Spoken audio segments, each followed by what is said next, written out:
All right, we're going to call the meeting to order. Will the clerk please note those in attendance? All will be noted. Will you please stand and join me in the Pledge of Allegiance? I pledge allegiance to the flag of the United States of America and to the republic for which it stands, one nation, under God, indivisible, with liberty and justice for all. And item 2B, minutes of the regular city council meeting on June 11, 2024. To entertain a motion to approve those minutes. I have a motion and a second. All those in favor say aye. Aye. Any opposed? The motion carries. The minutes are approved. Item 2B, minutes of the city council work session on June 18, 2024. To entertain a motion to approve those minutes. So moved. Second. I have a motion and a second. All those in favor say aye. Aye. Any opposed? Motion carries. The minutes are approved. I abstain on that one. One abstention. Item 3, adoption of the agenda. We have one request to pull item 4E, resolution authorizing execution of a license agreement for use of public land with the Cottage Park Homeowners Association. That will become item 8C. And if there are no other corrections or amendments to the agenda, I would entertain a motion to adopt the agenda. So moved. Second. Motion is second. All those in favor say aye. Aye. Any opposed? Motion carries. We have an agenda. Item 4, consent agenda. I'd entertain a motion to approve the consent agenda. Second. I have a motion and a second. All those in favor say aye. Aye. Any opposed? Motion carries. The consent agenda is approved. All right. Item 5, visitors and presentations. The White Bear Lake Conservation District annual update and 2025 budget. Mr. Paranto and Mr. Costello, whenever you're ready, please step forward and deliver your report.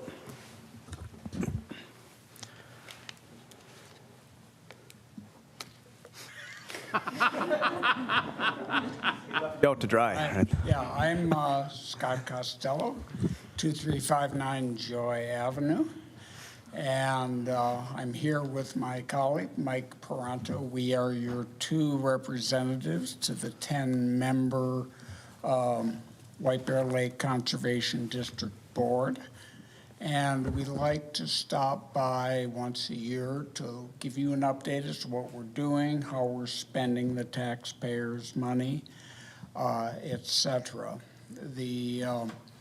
Now I am chair of the Lake Education Committee, which does all the outreach kind of activities. And Mike wears 2 hats. He is chair of the Lake Quality Committee, which handles the invasive species treatment and things like buoys, putting those out. So I will start off with a few overdose, and I think Mike will be better able to talk about the financials since he's also treasurer of the board.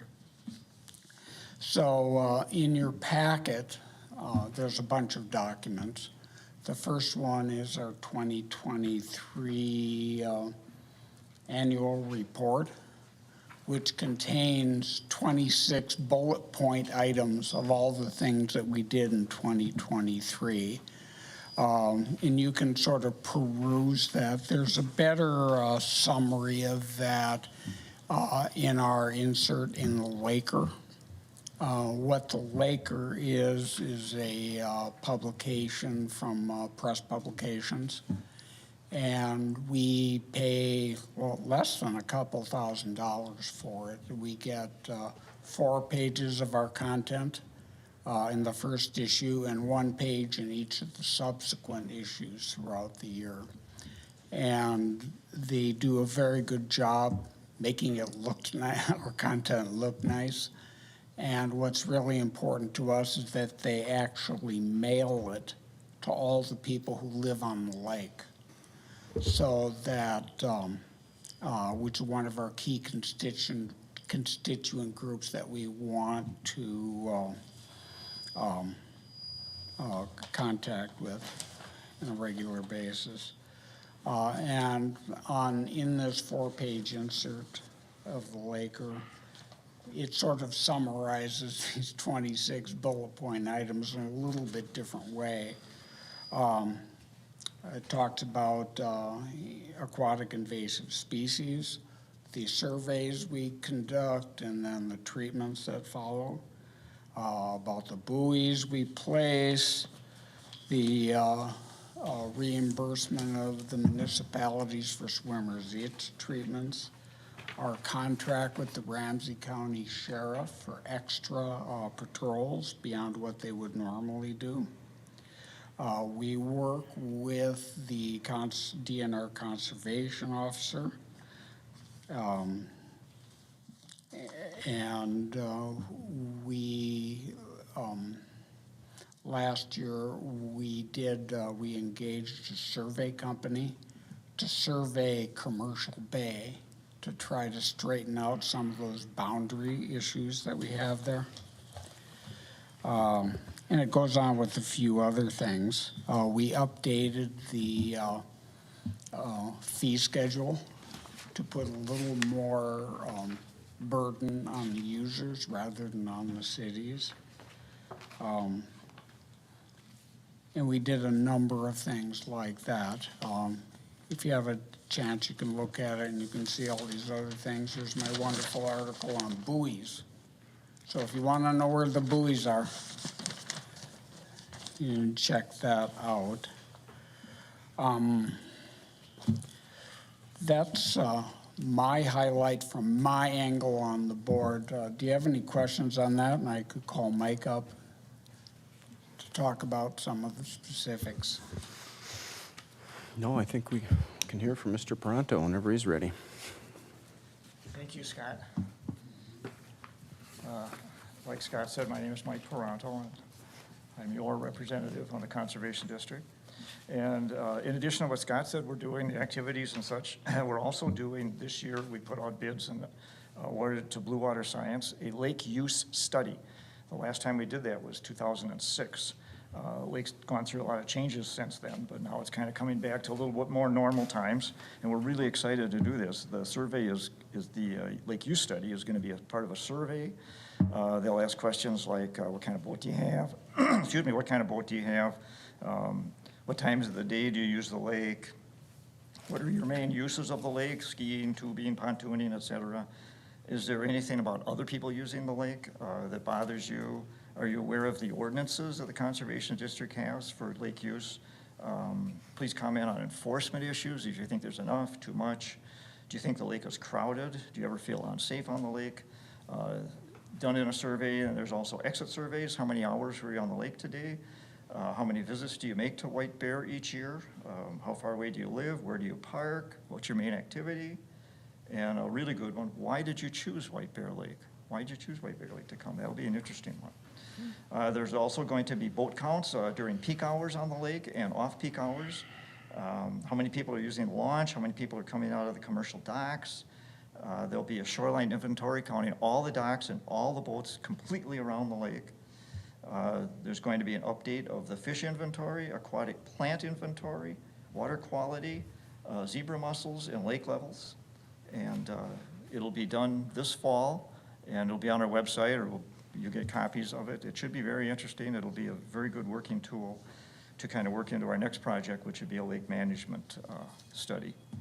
Also, we're checking on milfoil because that's a problem. It's an invasive species that could be a big issue. And this Thursday, we have hired over the years Steve McComas, our lake limnologist, to go out, and I'm going to go with him and help on Thursday. And we will cover the entire lake, and it's about 400 to 500 points that we will cover on the lake. Now that sounds like outrageously a big number, but when you come to an area and you find milfoil, and here's your bunch of milfoil, and you say, and it's deep enough and it's thick enough, and you're going to say, we need to treat this. This is going to be bad.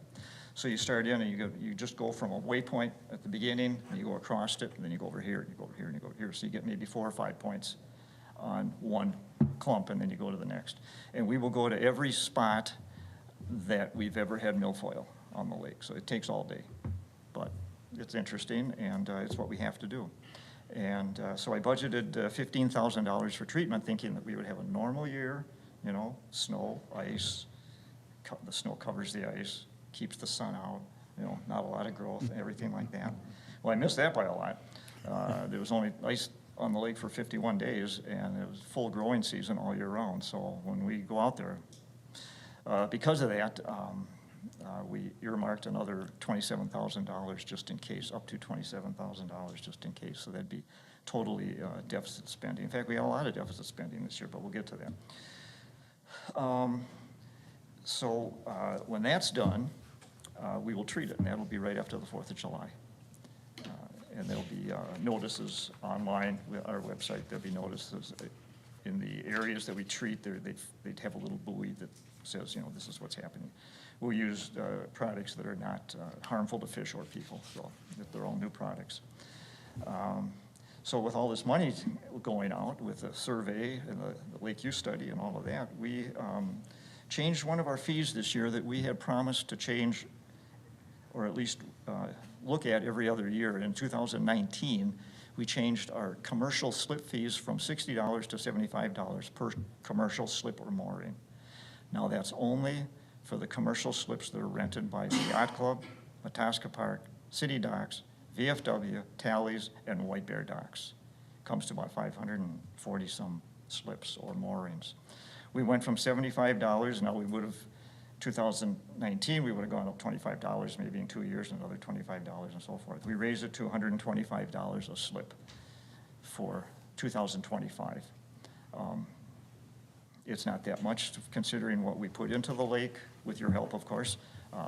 You know, treatments, patrols, managing events so that there's not a big conglomeration of things happening at one spot in the lake at one time, and all of that. So keeping the lake open and safe for everybody. Minimal charge. If it was something that you didn't want to show on your billing for the slips, commercial slips that you use, you could just have a separate line item for conservation district fee and just go on with your slip fees however you want to do it. That'd be fine with us. Nobody, I don't know if anybody does that, but we've always suggested it every time we've had a slip increase, which has only been like 3 times over the last number of years. So that adds to our budget, and that helps us on income. And so let's talk about the budget. The city assessment, because that's what you're primarily concerned about, for 2025 is $21,679.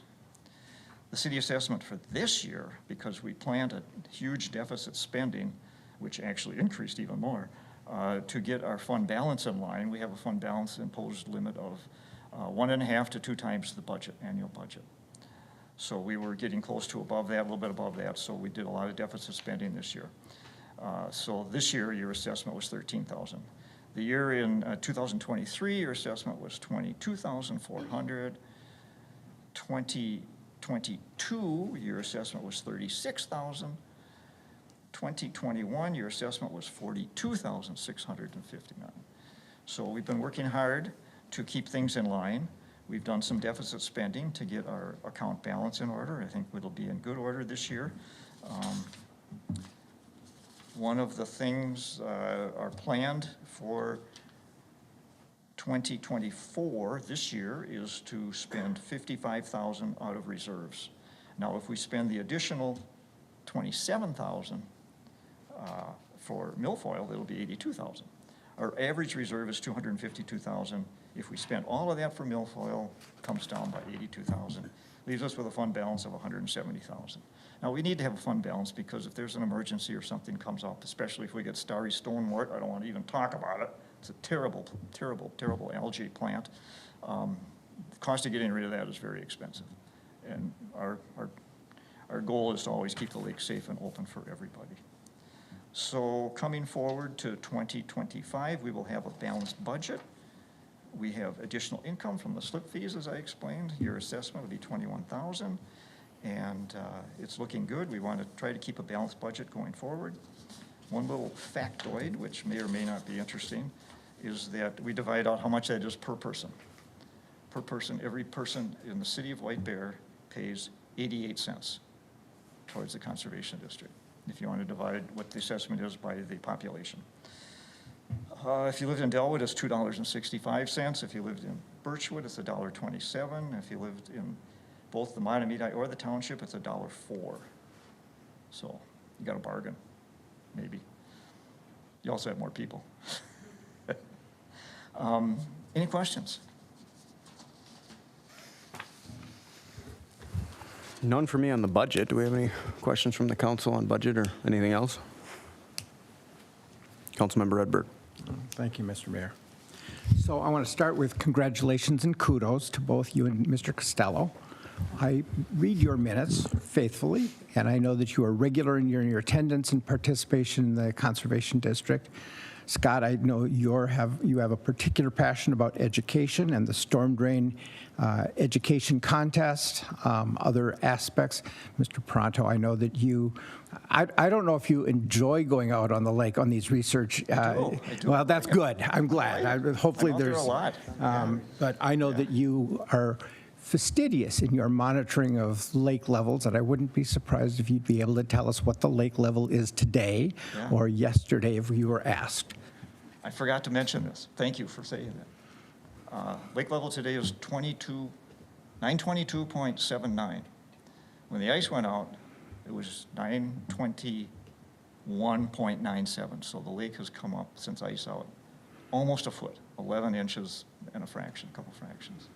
So, and we had nothing to do with it. So I want to, first of all, thank you for being our representatives and doing the work that you do with care. I also want to express appreciation to the whole district. You guys are taking care of some thorny issues that might have landed on our desks were it not for your work. And I'm thinking about the tensions around docks and space allotments and how do we get in and out of our docks and et cetera, particularly in Commercial Bay, but not exclusively. So you guys are doing some important stuff, and I appreciate that. My questions, I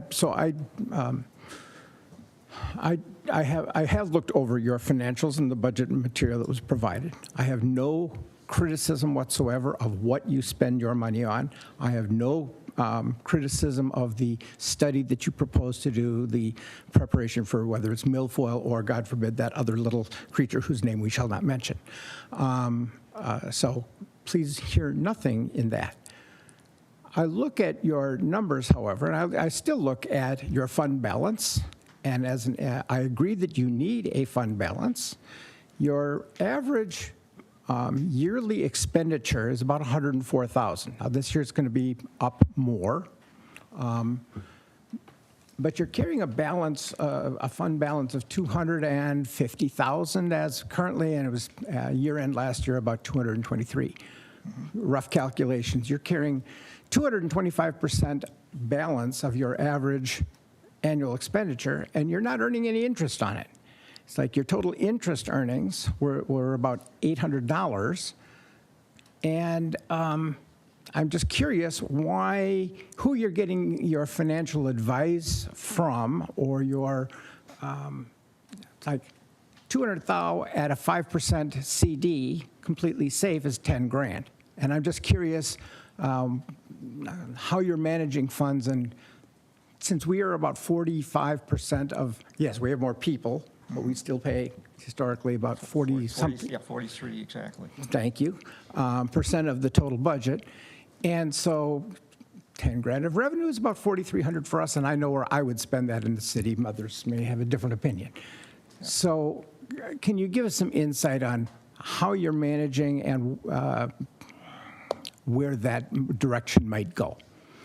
We have a $50,000 CD that we get A money market account. about $800 interest a year in it. The rest of it is just in a balance. I don't know that we can invest other than a CD anywhere else or any other type of investments. But this is my second year as treasurer, so you've seen things change. Okay. So. My encouragement would be, so I'm going to vote in favor of, I have no issue with your proposed assessment for this year. I would ask the district to pay some attention to how you're using your invested balances. $200,000 earning 5% is meaningful income, and I don't see that that's been a practice of the district for years gone by. So it's like I see that as an opportunity for you to get our citizens an even better bang for the buck. Right. That's what I got. Not in defense of that, but just information-wise. We have money like coming in October that's earmarked for fees for 2025. And so at one time, I think and I have to go back and get my book, and it'd take a few minutes to look it up, but we were down to like 155,000 at one time, so this past year, and then fees start coming in again. After this expenditures of 2024, I think the picture will look a little different. Okay. And I'm glad that you encourage us to look at investing some of that, because you're right. Could be earning more. I just finished the state auditor's report. And, there was on a $50,000 investment was $888, I think, in interest. So there it is. So I'll look into more of the CD type thing. Perfect. Thank you. Are there any avenues with the city that would help, or you guys invest in? You guys are doing numbers that are like way out there. I mean, you look at this, you got to say, what is this? Pocket change. But you really are working hard on those numbers. I mean, it's amazing. You know. Well, to echo what Councilmember Edberg said, and as far as resources, I don't know. I'll just acknowledge that the Conservation District is a unique legal animal in that there's two of them in existence. It's a creature of state statute, but I'll echo what Councilmember Edberg says. I mean, nonprofits, government can invest in various vehicles that are low risk, and with the interest rates where they are, that is a substantial amount of money. A few thousand bucks here and there. That goes a long way against a, $104,000 annual budget. So I would just say, and I don't want to speak out of turn, but our city finance director might be able to point you in the right direction. So Okay. maybe we can circle back on that offline to see if there's some opportunities there. Appreciate it. Council, any other questions on budget or otherwise? Did anyone? No. I have two questions. So first, we've had reports and issues with, for lack of a better term, unregulated boat rentals, jet ski rentals, kayak rentals. And in fact, there's actually an entity whose home address is Mataska Park, our city park, that they're operating out of. Is the Conservation District doing anything to address that, the actual use of unregulated rental boats that are on White Bear Lake?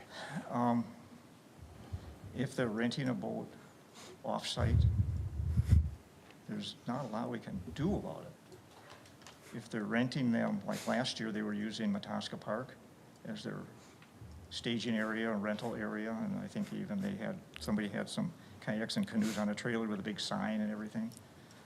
For us, that's a no-no. I mean, and you guys don't allow it. I know the county doesn't allow it. They won't even talk to anybody if they want to use that for a rental site. But if they're renting it from a boat shop on the highway, and the guy says, here's the keys, hooks up the trailer, and off they go, I don't know what we can do. Sure, yeah, no, and I'm specifically addressing the ones that are basically operating right off the shoreline. Yeah, That's where the boat, transactions that we do actually not happen. permit at all. Okay, so you're aware that was going on, and has that issue landed before the Conservation District? We were aware of it. We have different committees that operate within the Conservation District, and they looked into it, but it kind of was a soft push not to do it. And then we had one that we gave a permit to that they were late in getting their insurance in, and finally we just pulled the permit and said, don't come back.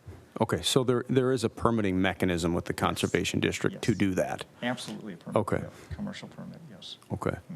And if I'm hearing you correctly, the ones that maybe don't pull a permit, the appetite of the Conservation District is not to be too aggressive with enforcement? Yeah. Okay. The other question I have is, I was disappointed last summer when it came to a vote after some back and forth with Docks of White Bear and the city property at Lions Park, where the property line is, for lack of a better term. I know the jargon is different on the lake, but the property line. And that ultimately didn't pass. So can you maybe shed a little background on the lead up to that and why? And I'll share with you kind of what my bias is. There's been constant bickering, skirmishes in Commercial Bay, and I saw this as at least a step forward into having some resolution, which hopefully gets more and more agreement between the relevant stakeholders. So why did that ultimately fail, and what is the status of that today?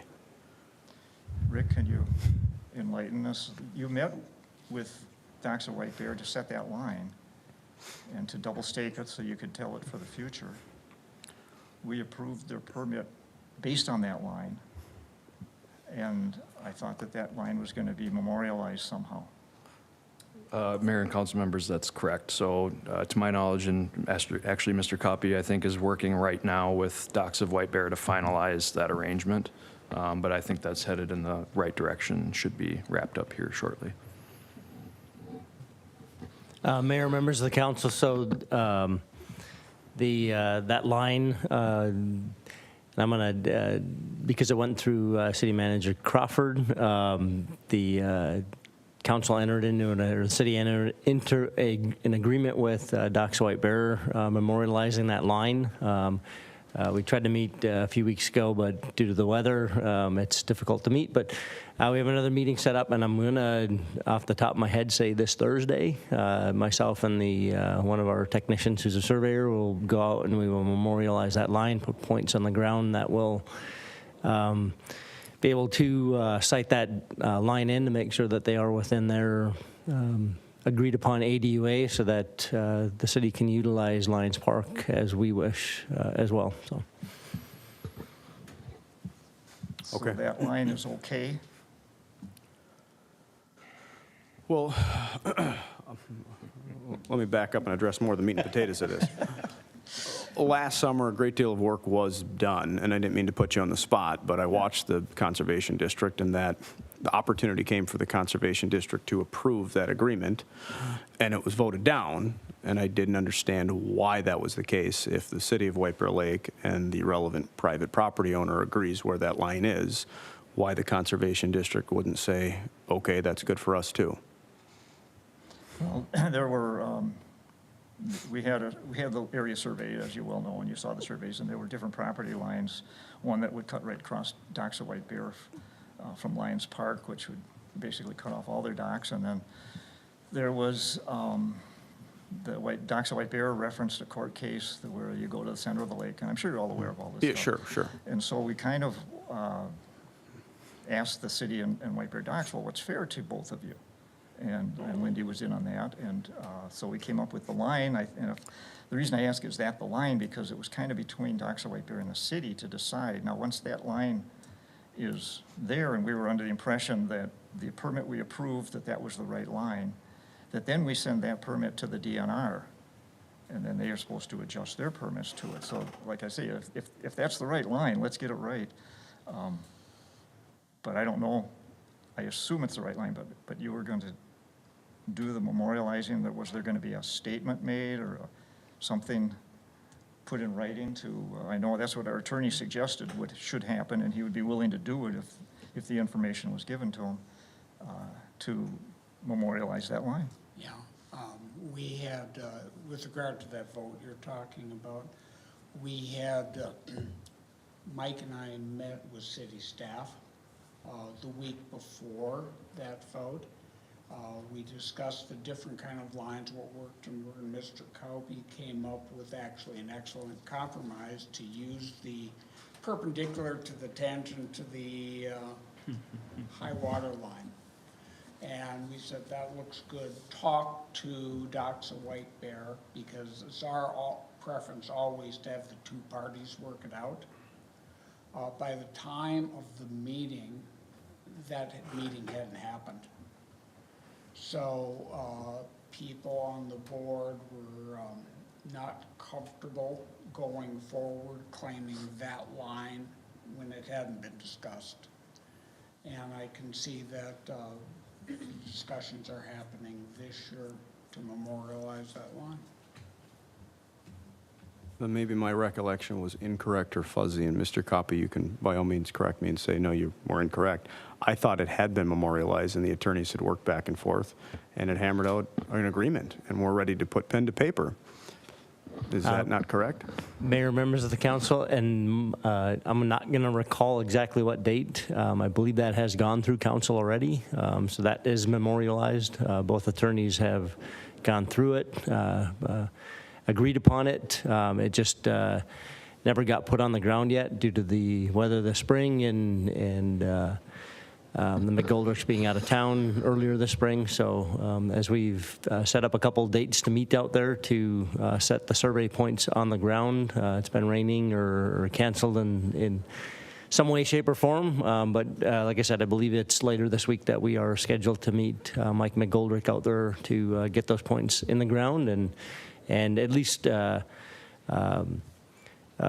myself, Ms. Crawford, and Brian DeSmet, also with the Conservation District.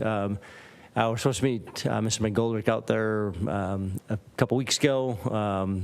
Times got messed up, but we kind of eyeballed it, and it appeared that their docks are within what we had agreed upon. So the survey will memorialize that and confirm it, and then it will be easy for future reference to be able to go out there, cite those two lines up, and make sure that everybody's in compliance. Good.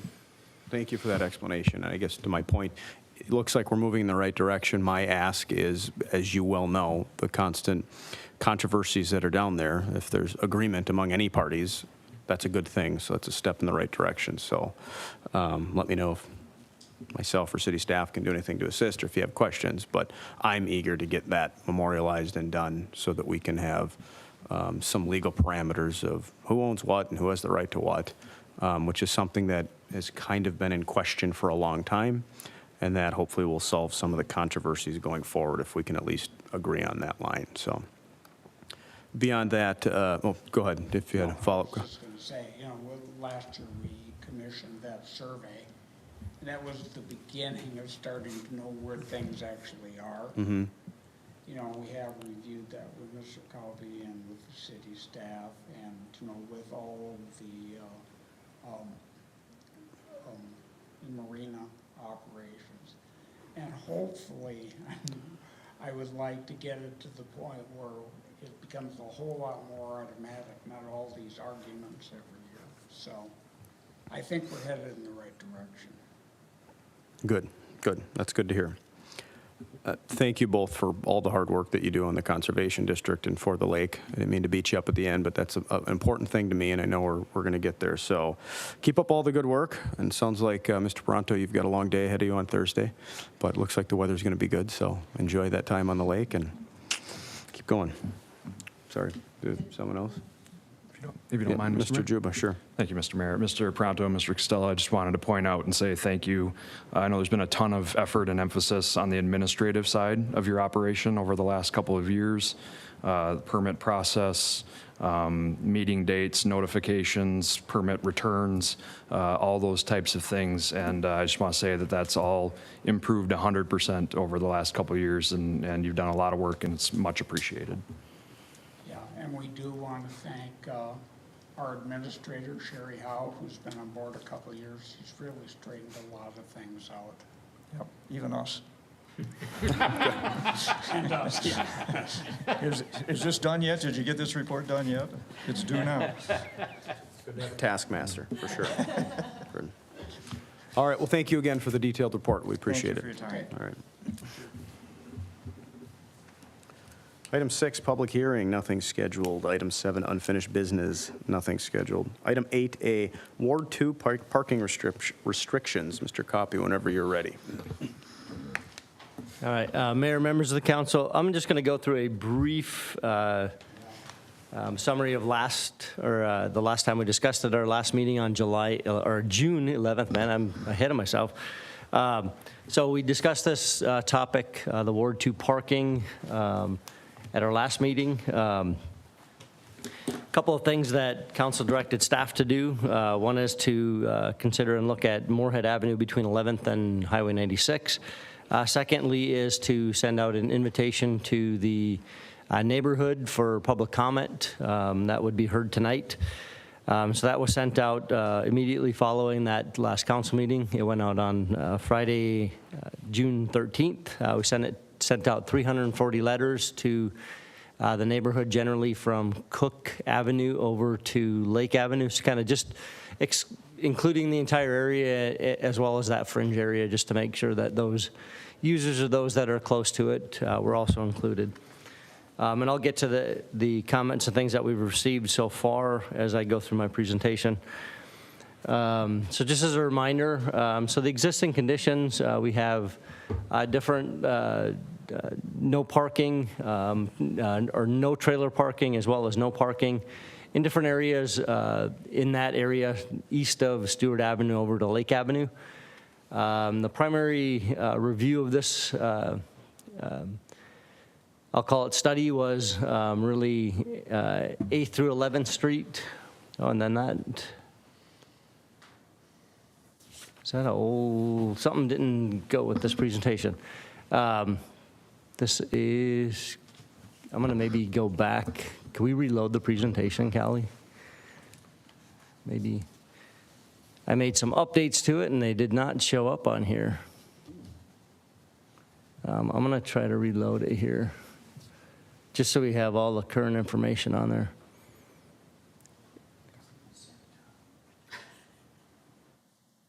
Now, it may have gotten put on here before. Maybe Callie can come help me for a moment.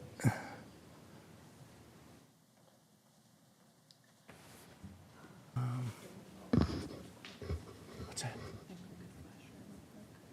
It's on the hydro or the.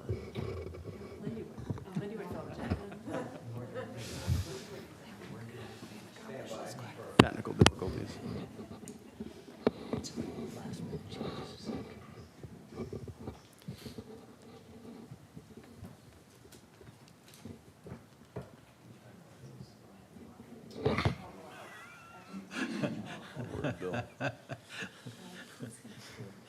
Suspending this conversation, moving to a different agenda. I think we have one. I'm not too worried about it. All right, we will get this updated presentation loaded just to make sure we have the, for those that watching at home as well as those in the audience, we'll have the current information up here.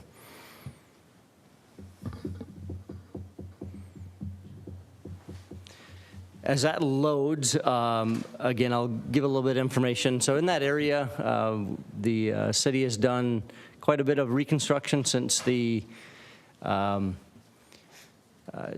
some of the no trailer parking and parking restrictions were put in place in the early 2000s.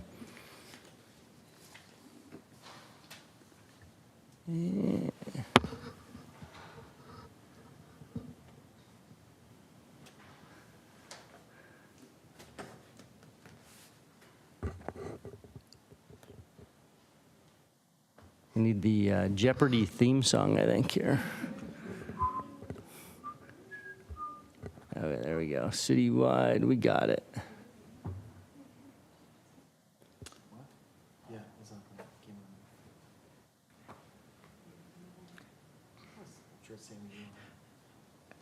Do we need to address all of our comments in the form of a question? This should work for us now here.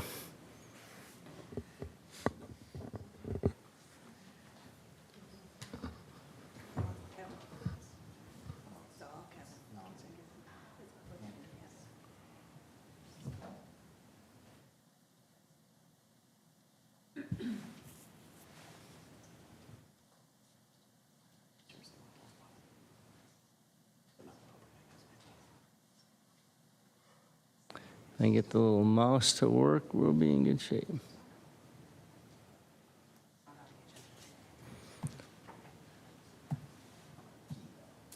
All right, there we go. Now we have, now why isn't it going to the full screen, Callie?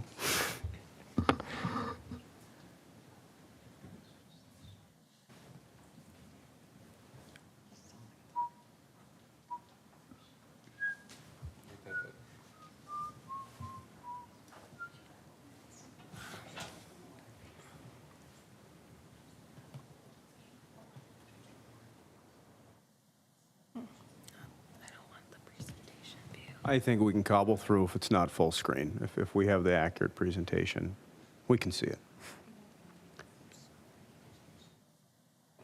Okay, I think we'll have to do. Oh, there it is.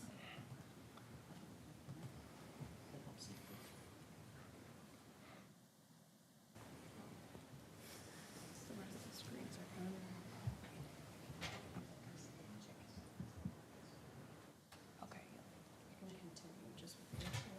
All right, looks like it dropped off of one screen there, but we'll continue here. We have the correct. All right, so as you can see on this slide, we've added Moorhead Avenue, 11th Street to Highway 96, so that we can talk about it holistically. So the roadways that really come to mind as we get into the areas that we've reconstructed since the early 2000s that have now added curb to it. Back in the day when these restrictions were first put in place, there was no curb on the majority of the streets. People generally parked off of the roadway surface, you know, onto the grass. So it kind of provided more room than what there is today with, you know, with an actual barrier curb that kind of defines that boundary. So due to different constraints, where homes were built adjacent to the right-of-way, we didn't have setback zoning requirements back when most of these lots were platted and the homes were originally built. Driveways are very short. Right-of-way, other right-of-way constraints. So some of these roadways, especially 8th through 11th, as well as Moorhead, were rebuilt on the narrow side, so 24 feet at the wide, and 22 feet is 11th Street. 11th Street was decided to be even a little bit narrower than the others to add a sidewalk on the south side. We have a lot of pedestrian activity and movement from the neighborhoods over to West Park and Memorial Beach, so that sidewalk provides access to that park in that area. So at the time when the roadway improvements were approved by council, that was an important aspect. So I left those roadways on the narrow side. So if you look at today's standards, even to provide parking on one side, engineering standards, MnDOT state aid standards recommends anywhere between 28 and 32 feet, depending on volumes and other things. So looking at that, even we're on the low side of even providing parking on one side, but in a residential area where parking is at a minimum, we have some control over that. And obviously, you know, to park on both sides, some of the engineering standards recommend between 36 and 40 feet. So you can see we're well shy of that.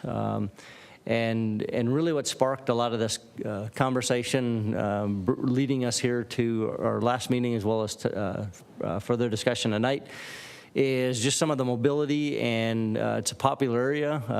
It's difficult to get around in the neighborhood, get cars parked on both sides of the roadway. Add boat trailers to that. Boat trailers, you know, even 20, 30 years ago were much narrower. I mean, we see it on the lake, bigger and bigger boats, pontoon boats, things like that that have wider trailers. People generally park a foot or two away from the curb, so even further minimizing that. So that's really what sparked this initial conversation. So those are the 5 streets that we, you know, really honed in on. The other streets at 30 feet wide fall within that, you know, at least parking on one side. You know, it's a little tight for parking on both sides, but generally what we see out there, it works. Traffic is able to move in both directions without too much difficulty. I'm going to show one picture here before going to some of the proposed conditions. This is after council directed staff to go look at Moorhead Avenue. We happen to be up here. This is Friday of the Manitou Days Parade. We happen to be dealing with an issue in that neighborhood, water service leak. So we were trying to get that fixed before the parade so that everybody had an exit. But this happens to be Moorhead looking north from 11th Street. You can see you have a truck with a trailer parked there and then just a passenger vehicle. And we sat there and watched a few cars. I wish I had a video of it, but we watched a few cars, and they really had to snake through just to get by those 2 cars. Now, that's 2 cars parked there. Now, if we would have had a lineup, we did not want to restart right now. If we had a line of cars parked on both sides, you can see the conundrum we have there with trying to even pass one vehicle between that trailer and that. And that's just a car. I mean, that's, you know, if you had a pickup truck or whatever parked there, or an emergency vehicle had to get through there. I think we would have struggled. And we do see that. I've gotten comments from both police and fire of different events like this where it's difficult. It's busy most of the summer. We have a number of events that really affect the area that have really draw parking, and without those restrictions, this is what we see. So I will jump back into the proposed conditions. The 4 areas, 8th, 9th, 10th, and 11th, stand as staff had presented them at the last meeting, which is no parking on the north side and no trailer parking on the south side. What that allows, I had conversations with a few people who had made comments, but that does not prohibit passenger vehicle parking on the south side, just that additional trailer parking. And really what that does is a compromise to help provide or maintain parking area for those residents and guests of those homes, not just to have that inundated with trailers and prevent either residents or their guests from parking in front of their homes.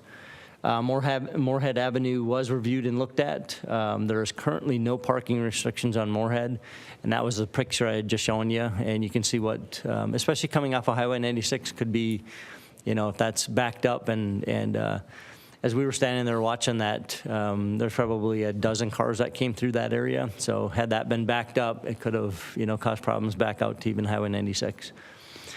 So the recommendation there would be to add no parking to the east side and no trailer parking on the west side. So it still allow residents to park there. On the east side, we have, and why we chose the west side to allow parking is that's where the homes generally are. The east side has the dental office and some commercial that has their own parking. So it was felt to be more important to maintain that parking on the east side for residents.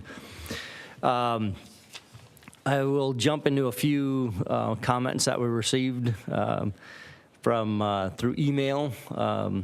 Some of this had a little bit of back and forth. Try to thank each of these residents or constituents for their comments. I got 13 through this afternoon. I had gotten 13 written or email comments. Of those, 10 were very supportive. One was supportive but had a bunch of other probably more concerns. They weren't really concerned about the parking, but they had questions on a whole bunch of other things. And then 2 were against it. So that's the general theme of what at least those who wrote in before the meeting had. A few of the other issues that they had were, and I'll bring up specifically, there was a couple residents on 10th Street that had asked that, so we allowed parking on the south side. And they said they are north side residents. When they back out of their driveways, if there's vehicles parked on, they're very supportive of no parking one side, but they would like it reversed. There happens to be 4 driveways on the north side versus 2 on the south side, so it's kind of a conundrum for either side, but as you back out, they obviously have to contend with a vehicle across the street from where they're backing out. So again, the reason the south side was chosen to be consistent as we went from 8th, 9th, 10th, and 11th. 11th really kind of set the tone with really a desire to have the parking on the sidewalk side on the south side.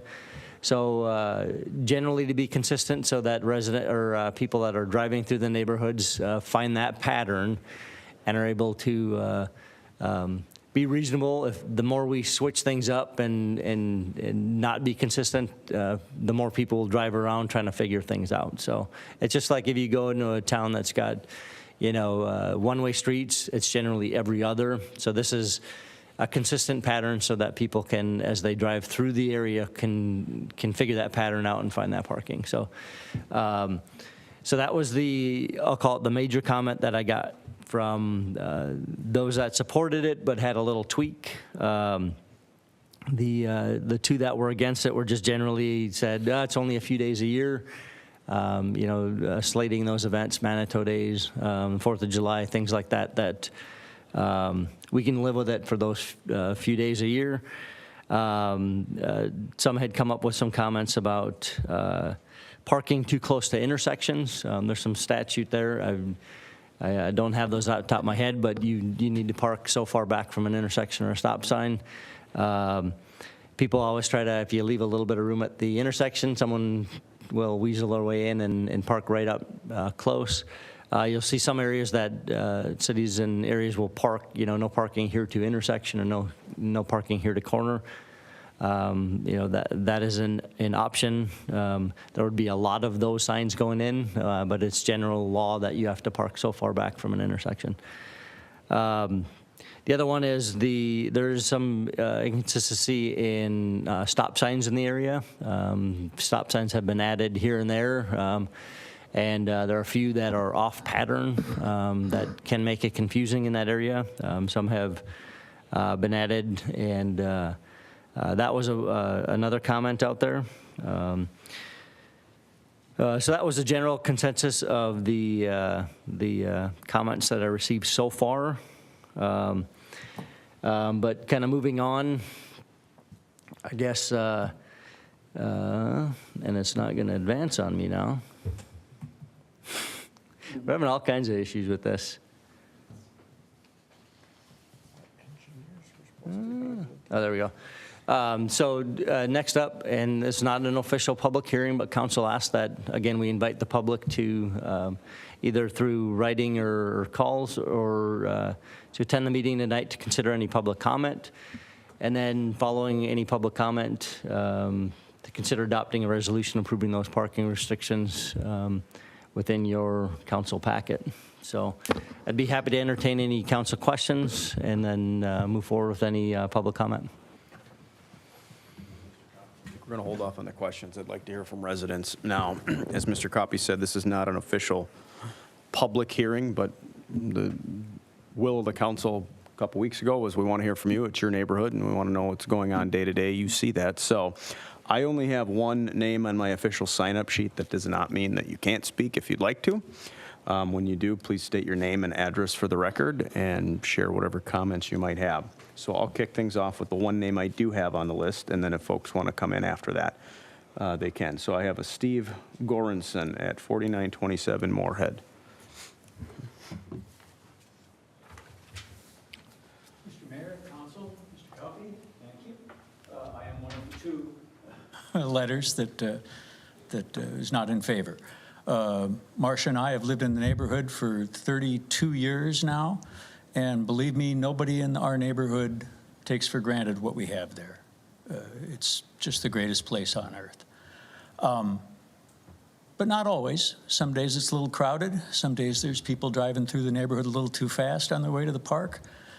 I guess one of my concerns is that if we make it too easy to drive through the neighborhood, people will drive even faster. I like to think of cars on both sides as a traffic calming device. I know that's probably not a practical way to do it. I understand there's concerns about emergency vehicles, but as I said in my letter, the garbage trucks get through okay, the UPS truck gets through okay, even when there's parking on both sides. So it just seems like we've got a 365-day-a-year solution to a problem that occurs, really bad on 4 or 5 days a year, and then maybe 25 more days that are weekends with boat trailers. In our neck of the woods, most of our boat trailers are coming from County Park, and the boat trailers from Matoska are coming more in the 6th, 5th, over in that neck of the woods. And we really haven't had, until this weekend when it got nice, we really haven't had any trailers at all. So, streets are narrower because the city built them that way. I know taking out the sidewalks to make more room for cars is probably not a good solution, and paint's a lot cheaper. I guess my request would be, if we've got a street, 11th, that now has restricted parking just on the weekends, wouldn't that be an alternative solution for some of the other streets too, where during the week people can park in front of their houses on the weekends when we've got to make room for trailers and traffic, then people are going to have to park somewhere else. Just my idea. Thank you. Thank you, sir. Who else would like to speak to this issue? And again, if you could state your name and address for the record, I'd appreciate it. Thank you. Jim Nash, excuse me, Jim Nash, 2277 9th Street. I sent an email late. I was planning on coming, then a snag hit, and I couldn't come, so I sent off an email. Then the snag disappeared, so I thought I'd show up just to ask a few stupid questions. Did you get my email? If not, would it still count? I don't need to repeat things again. Mayor, members of the council, I got it just before I saw it, just before I came here, so I did not get to analyze it. So if you're here, please feel free to restate your comments and Okay. go from there. Just real quick, number one, we've lived in the neighborhood for 32 years and have had absolutely no problems with parking. It's not restricted us in any way, shape, or form. The concerns are the speeders, the loud people, the McDonald's trash, which is off the table for this, but we've had no issues. And I think the thing I brought up about 5-6 years ago when we had the neighborhood remodel was the curbing itself. And I thought that this upright curbing, bullnose curbing, whatever it was restrictive of parking. And if we went to the flatter, I think it's called channel curb, something like that. You can correct all my English. But then you don't lose navigable space. People have to park a foot away from the curb in order for people, especially the elderly, to set foot on the pavement and then step up on the curb. And I've had to work as a greeter at church. I have to pull people out of it. It's like pulling an old person off the floor with this existing curbing. It's restrictive for parking, and I think is unnecessary in our neighborhood. But it would be ludicrous to have to redo all the curbing at this time. I just brought it up 5 years ago so I can pat myself on the shoulder in front of all you guys too. So there are only a few events in the neighborhood during the year that cause a problem, and there have been no problems with those. If we want to, when the weekend comes and put a weekend restriction on, I've seen those signs too, no parking on the weekend, this, that, we could do that too. But I find no problem with the existing structure the way it is right now. Just everybody works fine, it seems, for that. A concern if we put restrictions in then for these main events, are you restricting access to the parade or to the 4th of July as well? Or would you set up remote parking somewhere and bus people into the neighborhood for these special events? I'd rather not see the public restricted from the beach, from the parade, from the 4th of July, and all this. I enjoy it all. So these are just among the salient comments that I put in there. I'm neither for or against. I think my main position is whatever makes my neighbors happy, because we have such fantastic neighbors. So thank you for your time. Thank you, sir. Would anyone else like to speak to this issue?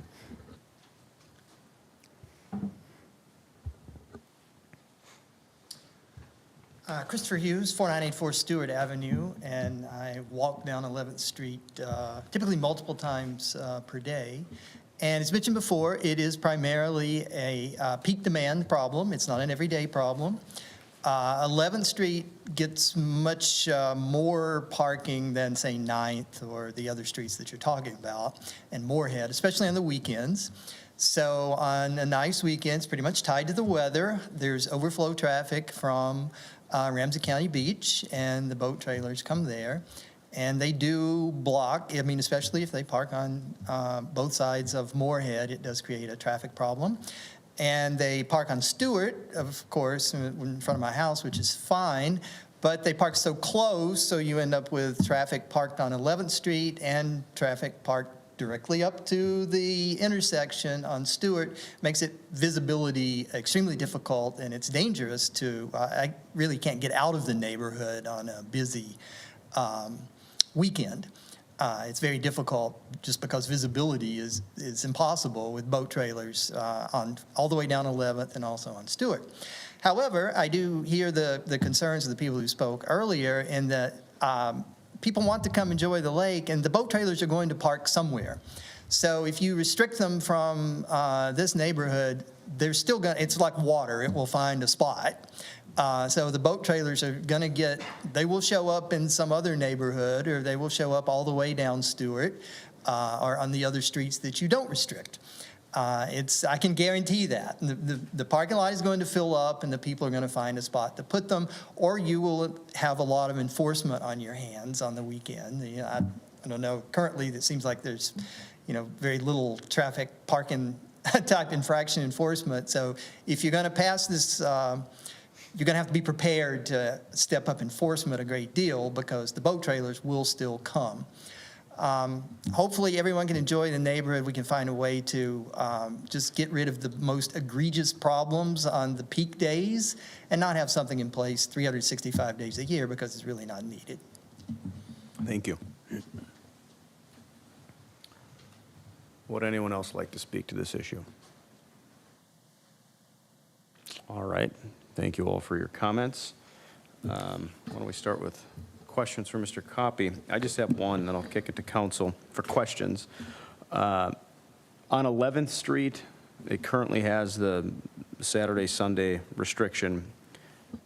Is that staying the same? Wasn't clear about if that is changing at all. Mayor, members of the council, so I can go back. Let me go back a slide. So the proposed change there would be no parking at all on the north side, not just the weekends. We do hear 11th is the worst. We've heard from a number of those residents along 11th Street that people use the beach, all summer long. They do park on 11th Street. It's, one of the closer, and I think a lot of people try to face outward so that they can get back out to 61 or to Stewart or up to Highway 96. So they definitely utilize 11th Street, and that's one of the worst areas, especially on a hot summer day. I'm not here a ton on the weekends, but definitely mirrors that on busy weekends as well. So that currently has that Saturday, Sunday restriction for no parking, but during the week we've also had some concerns, and again, what some of the spark of why we're having this conversation. Council, do we have questions for Mr. Copy? Councilmember Hughes. Yeah, Mr. Copper, what if we just did some of this on the weekend and rather than full-time? What if we put some of these signs out, like no trailer parking? I think some of the concerns maybe, this is what I was going to ask, is the full-time no parking on one specific side of 9th or 10th. What if we just did that on the weekend? By and large, boat trailer parking isn't happening on Tuesday at noon, unless that happens to be July 4th. Try to read through your questions there. Can we just no park it on the weekend during the summer? Technically, we can put any array of verbiage on no parking signs. Obviously, the more you put on there, as people drive by, they don't read them, they don't see them. So it does become more difficult to, obviously, as you visit a neighborhood, time and time again, one-time visitors, things like that, it can be confusing. The more you non-standardize no parking signs. As far as, and again, I go back to the mayor's question, like 11th Street, we have no parking, we allow parking on the south side and north side, weekdays, but we do get calls, we do get complaints about people just not enough room to get through there. And when both sides get parked full, it's one thing when you have a car parked, a car or two parked, and people can kind of weave in, let the car go by, it does provide that traffic calming to some extent.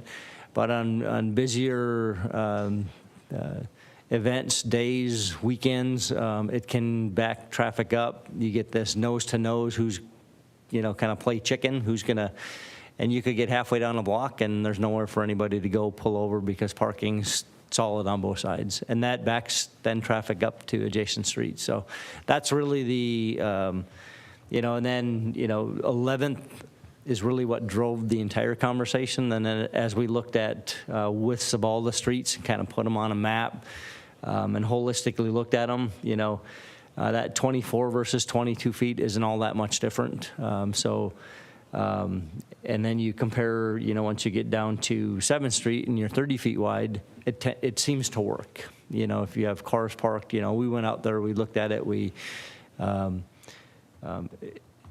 that width generally works. It falls generally within engineering standards for, parking. So that's what drove it. I'll go back. It seems to me in some ways what you lose there, the clarity, just means maybe somebody doesn't park there, which doesn't seem like a big loss if we're trying to limit some parking. I recognize what you're saying is it's hard for people from out of town to understand it, and I'm not trying to limit the out of town traffic. All I'm saying is I guess it wouldn't bother me if the sign was confusing and somebody from out of town didn't understand it and then went and parked somewhere else so that the people who do live there can use that 95% of the time. Like, that, to me, that would sound like the trade-off. I get what you're saying. I'm sure you'd be like, that's not good engineering. I guess I kind of don't care about the good engineering in this particular instance. So I'll let you think about why I'm wrong here. And then my other question is, I know a lot of the things you were talking about were about being consistent through the neighborhood. Another great idea. But we're talking about 4 streets and then another 5 streets that look completely different, and then more blocks on one side of Stewart that look different than the other side of Stewart. And I sort of feel like who cares about consistency either, especially in terms of this issue on 10th. When you got the 3 people who live there saying, I don't want it on that side of the street, we want it on the other side, and say, let's just move it to the side that makes sense so that they can get in and out of their driveway, even though it's inconsistent with the rest of the neighborhood. I get your point, but everybody that comes, I have no idea. I've got no statistics on it, but a lot of people are coming new to that area in order to see the park and go down to the lake. And you're not going to figure it out in the 5 minutes you're driving around, and that's okay. You're going to have to read the sign. It's okay with me. You're still going to park and enjoy the lake. And I'm not trying to say, don't come. What I'm saying is read the sign. Anyway, those are my thoughts.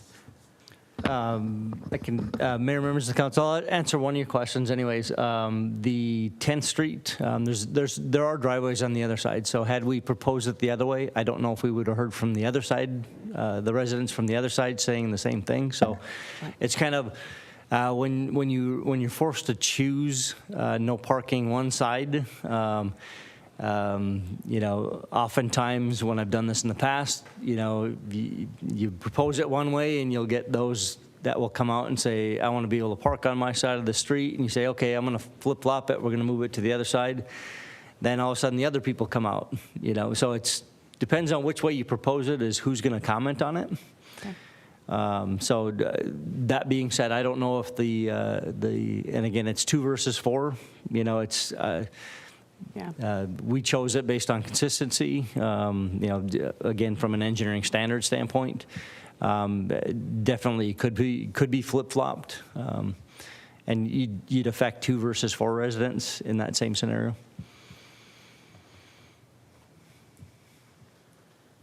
Any other questions? Councilmember Walsh. Thank you, Mr. Mayor. I want to get at the question I asked last time on this topic and the source of the trailers and trucks mainly. And so I think last week we talked about the source being our launch, the city launch, which is off of 5th, right? Or closest to 5th, in between 5th and 6th? Correct. Between 5th and 6th. But I think as Mr. Hughes just testified that he thinks there's a lot of overflow from the county. Correct. So I'm just trying to figure out, I agree with Mr. Hughes. There's a little bit of whack-a-mole here. If we're going to tell, I guess my question is, why are the south streets, 4th, 5th, 6th. 6th would be what, south side of 6th. Are those filling up? And then I think the message last time was we're going to restrict parking up north and drive them down south. But that doesn't make sense to me because they start down south at the launch. Why would they be leapfrogging open spots to go up north to park? I guess I'm a little confused on that. Mayor, members of the council, to answer that question, it's kind of psychology. It's when you are going to an event, whatnot, you might not necessarily always park in the closest location. You might be parking in the location easiest to get back to the launch. So it's not necessarily after you leave the launch you find the first parking spot. You might circle, in this case, you might leave Matoska launch. You might go down to 5th Street, go up Moorhead, maybe come back across on 6th or 7th or 8th to then park so that when you go One back way. We to got a get your one-way boat, coming down. You're right. That's the one way. right back to the launch. Yeah, okay. Likewise, we do get, and again, it's back to the picture that I had shown on the screen here. That is probably likely it could be a homeowner's boat, but also we do see boats that will overflow from the county launch on busy days. I'll see, in talking with some folks, you'll see some on Highway 96. The state does not restrict parking out there. So we do get some overflow. It's a quick walk up the path along Lake Avenue to get back to the launch if they park in that neighborhood. So, and again, what really is driving, these restrictions up on the north side is the narrow streets. Yeah. That's the big difference. We want to guide people down to the 30-foot streets, not the Correct. 24 and 22. So. And members of the council, one other thing to add is, we proposed, no parking, and then kind of on top of that, no trailer parking. And the logic behind that is if, on a busy weekend, all of a sudden you have overflow parking, or overflow trailer parking, taking all those parking spots, because now we have parking only on one side. Now residents are, they have that much, they're taking 2 spots versus, 1. So there's less likelihood of them being able to park near or in front of their homes. Thank you. Any other questions from the council for Mr. Copy? Councilmember Edberg. Thank you, Mr. Mayor. Mr. Copy, so I have a lot of respect for the engineering acumen that you bring to our city. I'm still trying to figure out, are we dealing with a problem, an irritation, or an annoyance?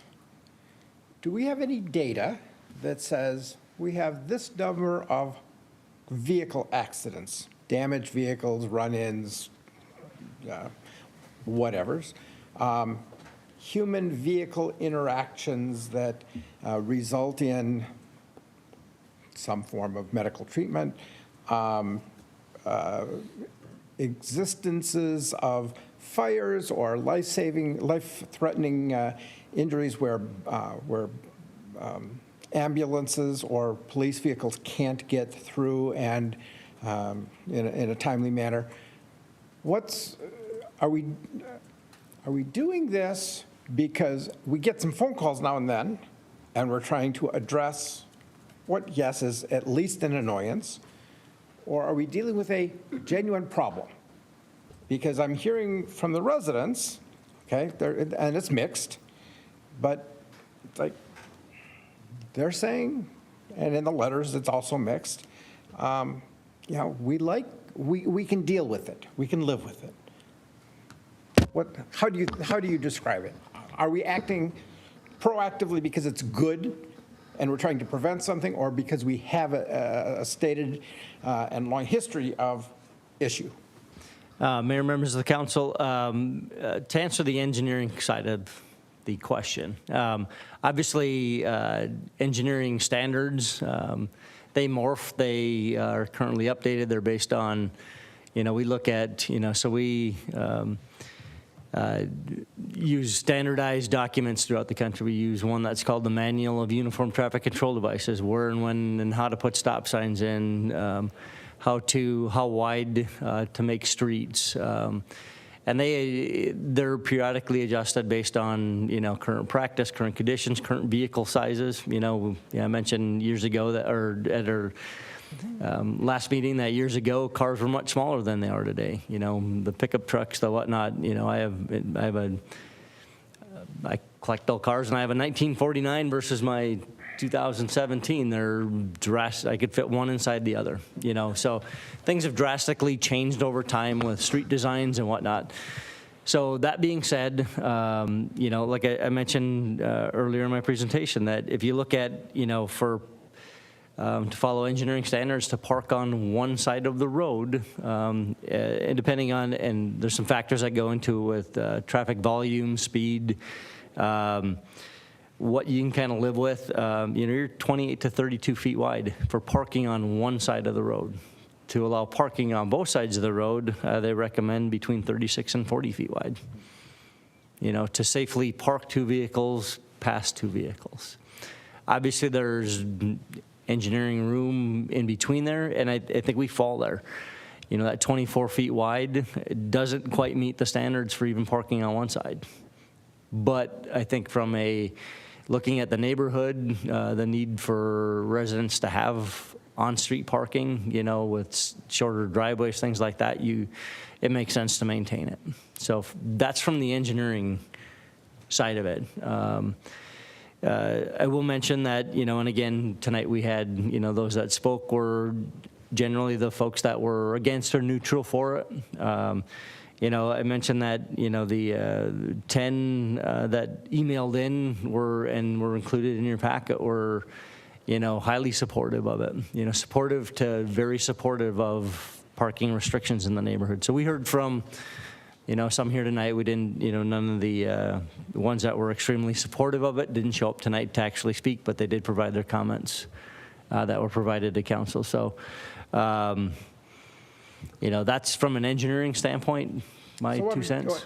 Get to the data standpoint. What data do we have that says here are the issues that we have experienced and the documentation that supports it? Data itself, there are, you know, as we look at, there's, you know, we have access to crash data, looked at it and do like a crazy analysis of it, but, you know, pull up different intersections, and we have low speed, you know, fender benders. I'll let Chief Hager jump in if he can think of anything, but you know, I'll call it that life safety. It's one of the people that emailed in attached a few pictures, at least what they saw, you know, fender benders, people running into each other, sideswipe, things like that, provided pictures within the packet. So it does happen, and obviously the more people try to weave in and out, the more chance of that occurring. As far as public safety access, I'll let Chief Hager, if he wants to make any comments. We don't, from an engineering standpoint, track that. We look at it more of a, you know, how does the average everyday person, you know, again, one of the commenters said, hey, the garbage truck driver, the UPS driver, they are paid professionals that drive those big trucks every day, you know.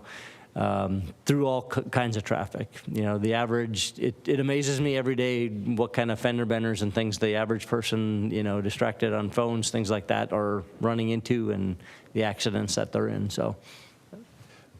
Mr. Mayor, members of the council, just, I don't have that data for you, sir. I could get it for you. I'm happy to do that too.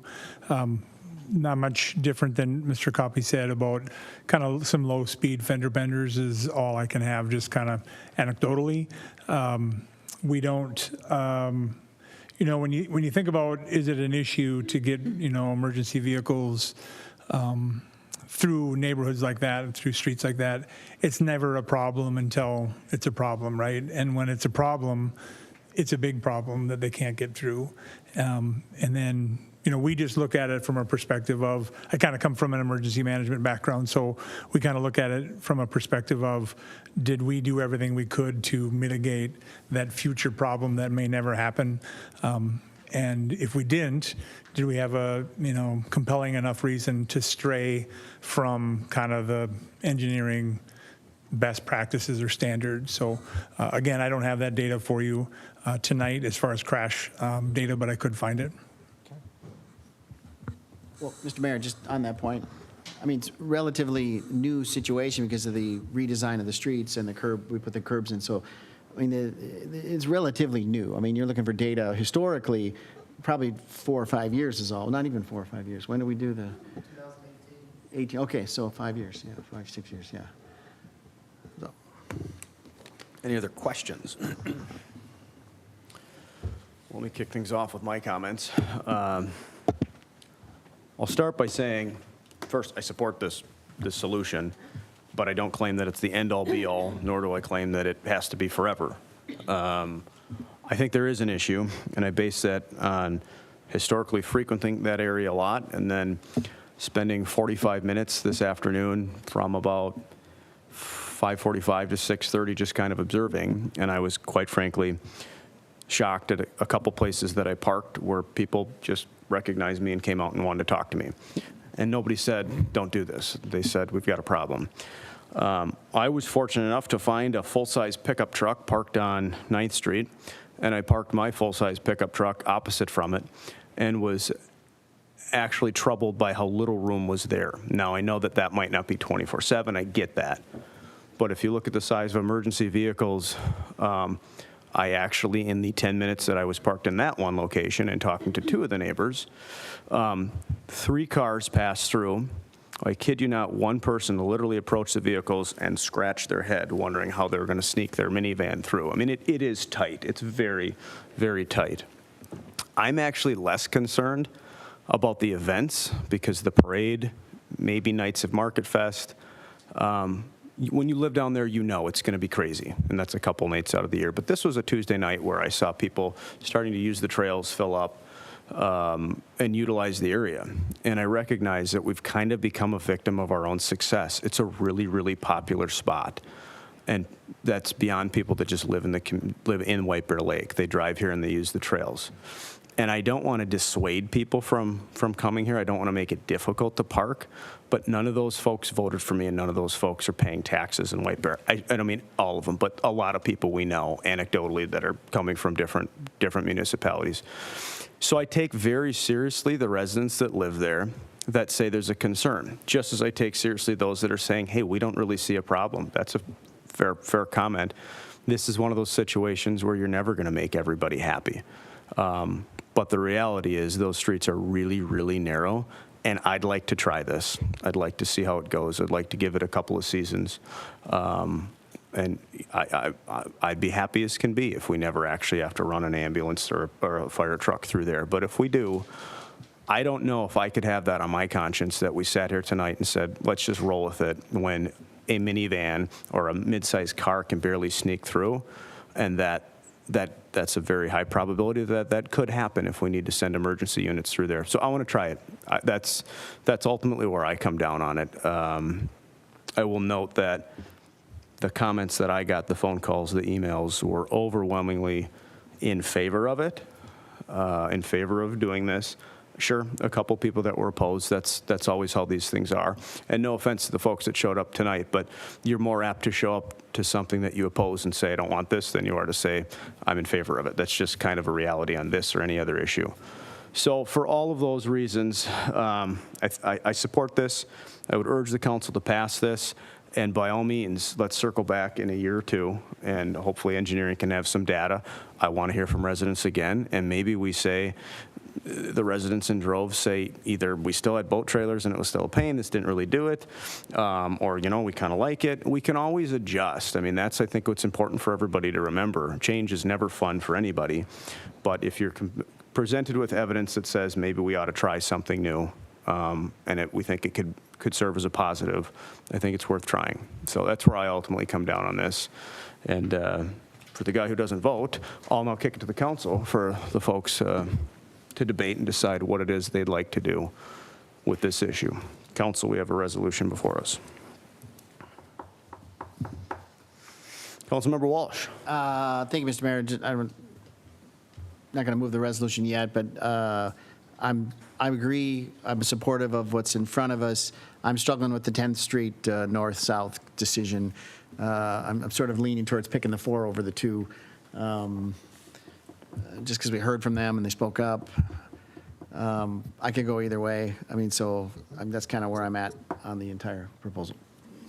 Can you clarify that? What's your What was your point of concern, 10th Street north-south? We are restricting parking on the north side of these streets as we go down to be consistent. Yeah. And we got letters from people who live on the north side saying it would, I think, right, or was on the north side saying it'd be better if it was, parking was restricted on the south side? Correct. So what is shown on the screen, so for 10th Street, Moorhead to Johnson, it would be no parking. The residents propose no parking on the south side and no trailer parking on the north side. So really reversing on what we have shown. So I'm sympathetic to the consistency argument, but I think we could, I'm not that worried about it. Let's put that, you kind of voiced that too, Councilwoman Hughes. Yeah, to jump in on it, I mean, I'm looking at Zillow, it's helping me out right here. And, you know, a couple of these guys have alleyways on the south side that you don't have on the north, that, you know, there's just nowhere for them to go on the north side if they're having a hard time getting out. Where on the south side, they've got just a little bit more wiggle room, and man, I'd be mad if I was jammed up in my driveway all day long. I just would be mad. So I get the problem. So I'd rather see that flip to the other side.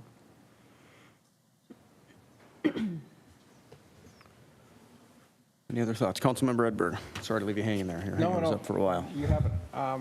Member Hughes, Yes, they're your neighbors. yes.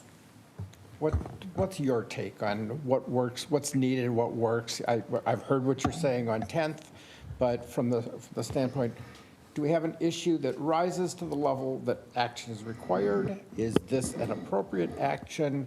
How much craziness do we create by taking action? What's your sense? I'm looking at it in two ways. One is the boat trailer parking. It's a no-brainer. It's they are coming from both parks. To Walsh's question, yes, 4th and 5th, it's already fully parked before they wrap around. Because in some cases, I mean, to Mr. Coppy's point, yes, of course, they're looking for the best spot, but the best spot, frankly, is on 6th, and that gets parked up, and then you're back on Johnson, and then you're back on 5th, because you're doing that wrap around that block. It's full in a minute, and then maybe 4th you can't park on parts of it, and then you get up on it. I actually can't think of how you can go on 4th. That's got the, you can't, At the end, you can't. no, you can't at the end. But yeah, it all gets full. And the trailer is so wide and on those little narrow streets, that's kind of a no-brainer. The struggle I'm having is the no parking at all on one side of the street in an area, you know, like along 9th or 10th, because that is completely restricting, right? Now you can't have a party in front of you. Well, you couldn't anyway because somebody else was parking there. But that is a struggle on a Tuesday afternoon. You want to park in front of your house, and because we've no parked it on a Saturday or Sunday, we're making it really annoying for the lawn guy to park there on a Tuesday to mow your lawn. So I think that the trailer parking is a no-brainer on this map. It is for me, it is the fully no parking an entire side of the road, Monday through Friday, all year long, that is a little bit more, that's my question right now. Would you be more inclined to do that on the weekend? Place the restrictions on parking on the weekend, perhaps playing off the mayor's suggestion that we implement change, monitor, evaluate, readdress in some point in the future. But am I hearing you correctly? I'd really like it to be on the weekend during the summer on really sunny days. That's what I'd like it to be. Okay, you might get 2 out of 3. You're going to have to stand out there and enforce it then. Well, and that is an issue, right? Is as we turn around and do this, what is going to be the enforcement? Because, you know, as Mr. Coppy said, all of a sudden you have these signs, and what is going to be our stomach for removing a truck and boat trailer off of the side street? Or what's the point of doing this? You know, if they turn around and they park on 11th or 10th because it is just gloriously open, and they kind of look at it, it's like, you know what, it's a $20 parking ticket. I'm going to be out there all day long, and it costs me $20 or whatever our parking ticket fee is. What's the big deal? I'm going to do it. I mean, if we're not willing to tow these guys, then there is a bit of a problem of like, what's the point? if we're not willing to move their vehicle, I don't even know, can we? Can we move your truck with your trailer on the back of it? Have we tried it yet? Big piece of So equipment, that's, yeah. that would be, that conversation needs to happen at the same time, because at some point, it's like, only the good people are going to pay attention to the sign, and the guy that comes down there at 10 o'clock in the morning and sees the entire place parked up is going to be the one who parks there. And this obviously on the trailer parking more than just the guy parking at the park who will probably leave in an hour anyway, but. Just a comment on that. I think that's a fair point. And I mean, I approach this from the same kind of perspective. Well, the culprit's the big boat trailers, and it's weekends, and it's seasonal, so who cares about a Tuesday in November? And then I talk to more folks, and it's anecdotal, so I'm sure folks in the audience might have a different opinion, but I asked those questions point blank, do we have a seasonal issue? And I got kind of a pretty standard hem and haw of, well, it's worse then, but no, we still have these issues 12 months out of the year. You can still have two cars parked adjacent from each other in off-peak times. And then also seeing it with my own eyes, two vehicles without the boat trailers. The boat trailers, that's laughable. I mean, I'm just thinking about a big, double axle pontoon trailer. You could park that next to a Mini Cooper and you could barely bike through it. I mean, those are big trailers. That's a foregone conclusion. But that doesn't address the full problem of just having two cars that are parked next to each other. I mean, I won't bore everybody with it, but I took several pictures of it, and it's barely any room. I mean, forget an ambulance, let alone a fire truck. It's just not going to happen. And then I grappled with that too. Maybe we just do it seasonal. Maybe we just do it on the weekends. But the reality is, for sure seasonal during the summer months, the downtown gets a ton of activity, but it's not a Friday, Saturday, Sunday thing. It's just even more Friday, Saturday, Sunday. Monday, Tuesday, Wednesday, Thursday, if it's a nice night, the trail gets a ton of use, and a lot of those users are driving in and parking somewhere. So I just don't think it gets it. To me, it's sort of a half-hearted measure. We either say, well, we're going to call this not a problem, live with it, or let's really try and tackle it head on and be fairly restrictive and see how it goes. That's just kind of where I come down, and that's based on comments that I've heard from people. One thing I didn't note, and I heard this from multiple people, forget an emergency vehicle coming through and forget cars parked across from each other. The driveways themselves are so tight and the driveways themselves are so narrow that if you just have one person that parks on one end of your driveway and one at the other end of your driveway, it's hard to get out. And then you compound that with someone who's parked directly across the street. Sometimes you just can't get out. And I spoke with one gentleman who has a boat, and he doesn't keep it on the lake, so he regularly puts it in. And there are lots of times that, depending on how people are parked, he keeps his boat in his driveway or his garage. He can't get it in his driveway because of the parking situation. And if there was only cars parked on one side, that would alleviate that. So there's no perfect solution to this. I thought the same thing early on was, well, I don't want to restrict a homeowner that has a boat that maybe in the early part of the season or in the latter part of the season when they're getting their boat prep for the season or shutting it down, that they might keep their boat and their trailer parked for a few days. But it's that problem didn't seem to become an issue the more and more people that I talked to, specifically boat owners that don't keep their boat on the lake. That wasn't an issue. They're by and large getting it in their driveway somehow, and we're actually hurting their ability to do that by not making sure we're on top of the parking situation. So again, to beat a dead horse here, there's not a perfect solution. There's just, is there a legitimate enough concern to do something? And I think there is. So, Councilmember West. Yeah, I think just really quick, I am really thinking about the safety aspect of all of this, and I would feel horrible if we didn't do something about this and an ambulance wasn't able to get to somebody that really needed it in the middle of one of the streets. So I mean, I support this, and 10th Street, I could go either way, but I support what we're proposing. Councilmember Edberg. Thank you, Mr. Mayor. Chief, can you speak to the enforcement conversation? I'm not looking at the data, but realistically, my sense is that we don't have the resources to devote to any kind of substantive enforcement obligations, but Am I wrong? What would you want us to know about how we enforce if necessary, or if and when necessary? Mr. Mayor, members of the council, you know, we're fairly resilient, and if it's the wish of the city to post these roads and enforce, we'll do that, and we'll make it work. Will it take more effort? Yeah, for sure it will. We probably would have a very strategic plan as to how we're going to attack it, but we could make it work. Okay. Councilmember Walsh. Well, thank you, Mr. Mayor. I'd go ahead and move the resolution in front of us. I'm just trying to think. I think what I'd like to do is move the resolution in front of us, and if somebody wants to second that, get it on the table, and then maybe do an amendment on the 10th Street thing, so we can just vote on the 10th Street issue separately. I don't feel like I don't know if we have consensus or not on the 10th Street issue, so we could, you know, I don't want to kill my home. So I will move the resolution in front of us. All right, I have a motion to move the resolution, permit parking restrictions. Do I have a second on that? Second. All right, any further discussion? Well, then I'll just move to amend the resolution in front of us to flip parking, the restrictions on the 10th Street from north to south, or from south to north, however we want. Yeah. Does that need a second?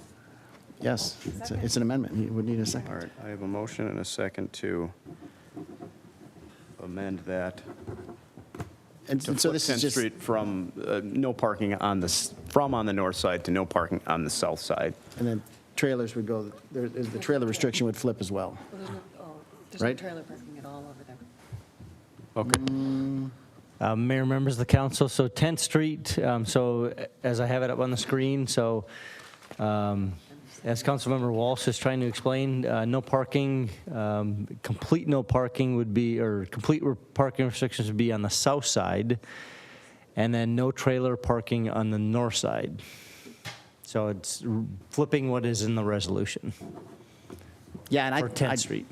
I don't have really strong feelings on it. I just feel like the weight of it is to go ahead and do this. I'm not worried about the consistency. And I think the nature of the block and the residents and driveways, I think it's a better approach, that's all. So I have a motion and a second on the amendment that Mr. Walsh just said. Any further discussion on that? I have a question for Mr. Copy related directly to that amendment. So I really buy your argument of we want to be consistent, and it's really a slippery slope if, depending on who raised their hand, we start flipping things around. So against that backdrop, I'm looking at an aerial map of that section, and I am seeing a little bit different circumstances. I promise we won't hold it against you. What do you see as more compelling, the need for consistency or the peculiarness in that area maybe does necessitate the need to think a little bit outside the box and deviate from consistency? I think this is, Mayor, members of the council, I think this is an area we could kind of think outside of the box and look at the majority. Obviously, we heard from them. It is an issue from an engineering standard. I don't think we're swaying one way or the other too far. That segment of 10th Street is a little bit isolated back in there, so I think it can work for that one block. And perhaps maybe even bolstering it even further, it's sort of a tight turn in there, going north on Moorhead and then heading east on 10th.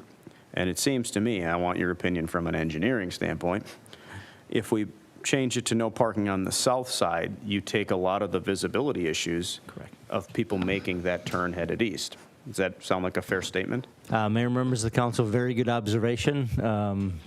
Obviously, will help that situation as well. Very good. Well, that amendment makes sense then, in my opinion, but we have a motion and a second to amend the resolution before us to turn, to make it no parking anytime on the south side and no boat trailer parking on the north side. All those in favor of amending the resolution, say aye. Aye. Any opposed?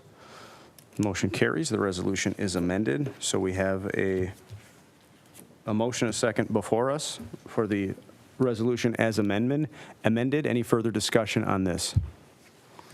Seeing none, all those in favor say aye. Aye. Any opposed? Resolution carries. Motion carries, resolution passes as amended. Thank you all very much for weighing in. Tough decisions. All right. Mayor? Yes. I'm sorry, I should have thought. Do we need to stipulate that this topic should come back to the council in, say, 2 years? Or that we delegate to the administration that they develop an evaluation plan so that data can be captured over the whatever period of time, and that we actually be intentional about bringing it back to the council for review of data and confirmation or disconfirmation of our decision? I think that's a good point. I personally don't feel the need to have any formal action, and it would have been better to do it before we passed it, but I'm confident that none of us are going to let this slide among staff, and we're going to be on top of it. So I think I'm fine enough saying to staff right now, we want to revisit this. This is a trial and error thing. It's not just, don't bring this to us again. It includes the residents, good, bad, or otherwise, for feedback. Yeah. That's good enough for me. If you feel the need to memorialize that somehow, I won't stand in the way. I don't think we're going to Do we let have a this one shared slide. agreement that 2 years is about the right time frame, or should we be thinking about something different? I think it depends on, and only Mr. Copy can answer this, how quickly can we get these up? And do we have enough of analysis this season? Yeah. And if not, then I'm inclined to do a longer time period so that we get all of 2025's heightened season for that. So. Mayor, members of the council, to answer that question, I was actually going to add something to the end here. So in order to make these effective, we need to advertise them in the local paper at least once to advertise or put the resolution in the newspaper. So say we can get the ad in tomorrow, at the latest next Wednesday. It'll take a week or so to get, a week to 2 weeks to get it advertised. Then we can officially post them after that. They're pretty standard parking signs. We do have some of the no boat trailer parking. We'll probably have to order those. So say a couple weeks to get those in from our supplier. So say within the 2 to 3 weeks, we should be able to get it posted following the advertising in the newspaper. So is it fair to say we probably need all of 2025 to determine whether or not we were just geniuses or did something really stupid? Okay, so can we agree, let's revisit after Labor Day 2025? Kind of that's the height of the season. Does that I'd even sound? go 26 if you wanted 2 full years of data, but I won't stand in the way. It never hurts to revisit it, and we can always say, okay, let's give it another year. Okay. So are you good with that, or do you want something more formal? Okay. Good. Very good. We Thank should you. have it in the minutes, though. Good thought, yes. Please let that be reflected in the minutes. All right. Item 8B, School Resource Officer Agreement. Chief Hager, whenever you're ready. Mr. Mayor, members of the council, thank you for having me here tonight to speak about this resolution. We're here to ask you to consider adopting a resolution authorizing you, Mr. Mayor, and the city manager to execute an agreement with the White Bear Lake area schools for 3 school resource officers for the 2024-2025 school year. Little background information, as you have in your packets. We have had 2 school resource officers in our city's White Bear Lake School District schools for over 20 years. The reasons that they're there are obvious to most, but we're there to just help maintain a safe and healthy environment for our city's students, guests, and faculty. We have a great relationship with the school district. I can only speak for the last 10 years. I know that it extended far beyond that, but for the last 10 years, we've had an incredible relationship with our school district, and we're really anxious to continue that relationship with them. As the council knows, this last few years, there's been a lot of changes to their school district buildings, a lot of logistical changes in the district. Our school resource officers, one used to work on the north end, worked at the North High School and the Central Middle School, and then the elementary schools here on the north end. And one school resource officer worked on the South Campus, the Alternative Learning Center, Sunrise Park Middle School, and the elementary schools on the south end. This year, as you know, they've unified those two high schools, and it'll be in basically the footprint of the North Campus up here on the north end. It'll make that school one of the largest in the state. Consequently, the school district approached us this summer and asked us to increase the number of school resource officers we have from 2 to 3. By doing that, we'll increase the number of sworn officers we have working for our city from 31 to 32. This, just a little bit of history behind the curtain of the school resource officer position. Our SROs work in the schools during school days, when there's not school days, or during the summers. Their job continues to be juvenile criminal investigators. They do that during the school days as well. They investigate crimes that are generally involving juveniles. They continue that in the summer, as well as they help to bolster our adult criminal investigations unit and our patrol unit, and then carry out some other additional tasks that come up through our busy season, which is the summer. We made a change to the agreement this year, thanks to Assistant City Manager Juba, to create an agreement which accurately reflects a fair, reimbursement that the district gives the city for our 3 officers to fill the schools. And additionally, we've asked the school that they help pay for training that, especially this year in light of the new SRO training rules that the state adopted last year. So with that being said, we recommend that the council adopt the attached resolution. Thank you, I'll take Chief. any questions. Yeah, thank you. And for the record, and those that may be listening or those in the audience, I think the council had a really good discussion about this in a work session and really aired this out and came to a pretty good resolution without putting the cart before the horse. So I'll just give my thoughts. I think this is a no-brainer. I fully support this. I think we just built a new super high school as a community, and we ought to be able to provide the necessary manpower in addition to teachers, law enforcement, whatever it might be. And this just makes good sense. So we've got a district that's growing, a school district administration that says that they want this. So I think this is a good thing, and I think, Chief, you'll back me up on this. We've historically had a really, really good track record of our CSOs in the school, or community resource officers in the schools, and it beyond just in enforcement, but being a proactive tool and mechanism for engaging with the younger members of the community. So this just makes sense all around. As we discussed, and as I said at the work session, my only stipulation or concern is that we just have a financial structure in place that the school district bears the burden cost for what benefit they're receiving, knowing full well that by having another school resource officer, that after hours or in the summer, the city benefits from having another badge on the department, and that's fine. We're happy to shoulder that burden. So that was my only stipulation, and it sounds like you and Mr. Juba have kind of worked that out, and the school district was receptive, to their credit, to making sure we come to some equitable kind of financial breakdown of how that would work. So I think this would be a great addition to the school district and to our department, and I would urge the council to pass this resolution. Council, what would we like to do? Move to approve. I have a motion. Do I have a second? Second. Any further discussion on this? Councilmember Walsh. Yeah, just a couple questions. I didn't think of this before, but the district is larger than the city. So we're talking about the district schools that reside in the city. So I didn't ask this before, but there's a few schools in Hugo. There's an elementary school in Vadnais Heights.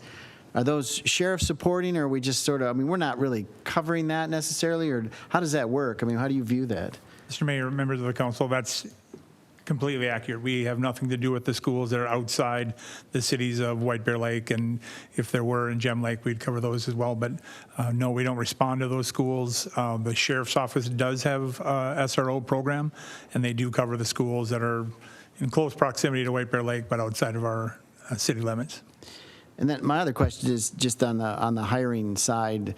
I'm completely supportive of the plan. The concern is, it's a decent job in your organization. So I think you're likely to get an internal applicant for the SRO, and which takes somebody out of the patrol probably, which creates a vacancy that we have to fill. So the district's going to get a really good cop, and we're going to have to struggle as we've been struggling. So I guess I just raise it as a concern. This is not a free. This doesn't come without a cost. There's going to be a delay. And I know you're working really hard and everybody is on hiring, but I just, am I right in that path? I mean, is that what you expect, or we don't really know, I guess? Mr. Mayor, members of the council, yeah, that is going to happen. We're going to put an experienced officer in that school to make sure that they have the level of maturity and ability to handle that kind of a unique environment that's in the school. With that being said, we'll have to do more hiring. Now, with the city's support in the last 10 months that I've been in this position, we're filling positions and we're doing a good job of it. And so I don't anticipate it's going to be very challenging to fill that position. Okay, We're on track this summer and this fall to be in really good shape. All right, very good. Point of clarification on Councilmember Walsh's jurisdictional question. So are we saying the SROs aren't going into like the Hugo Elementary schools for DARE programs and things like that? Or are you just talking about strictly speaking from a response enforcing the law standpoint? That's correct, Mr. Mayor. We respond to only the schools that are inside the city limits of White Bear Lake, unless some kind of exigent circumstances were to exist where we are rendering aid, a mutual aid agreement. Okay. But there are SRO duties that extend beyond just that they would be in schools that aren't in the response. Thank you, Mr. Mayor. Part of the thing, as I said earlier, is our officers, a large part of their role is conducting criminal investigations that involve juveniles. And sometimes people commit crimes in White Bear Lake that don't live in White Bear Lake. That might bring them to some of these outside schools where, it's easier to find a kid in school than it is when they're out on the street, right? So it's the best place to locate a person that's school age to help conduct an interview or an investigation. So we do end up going to other schools, but definitely not the majority of the work that they do. Okay. Okay. Very good. Any further discussion on this? Mr. Mayor? Yes. Washington County does do Onika and North Star. Okay. I have not seen Ramsey County at Badness, but I know Washington County does do 2 Hugo schools. Okay. Very good. That's helpful. Okay, seeing no further discussion, all those in favor say aye. Aye. Any opposed?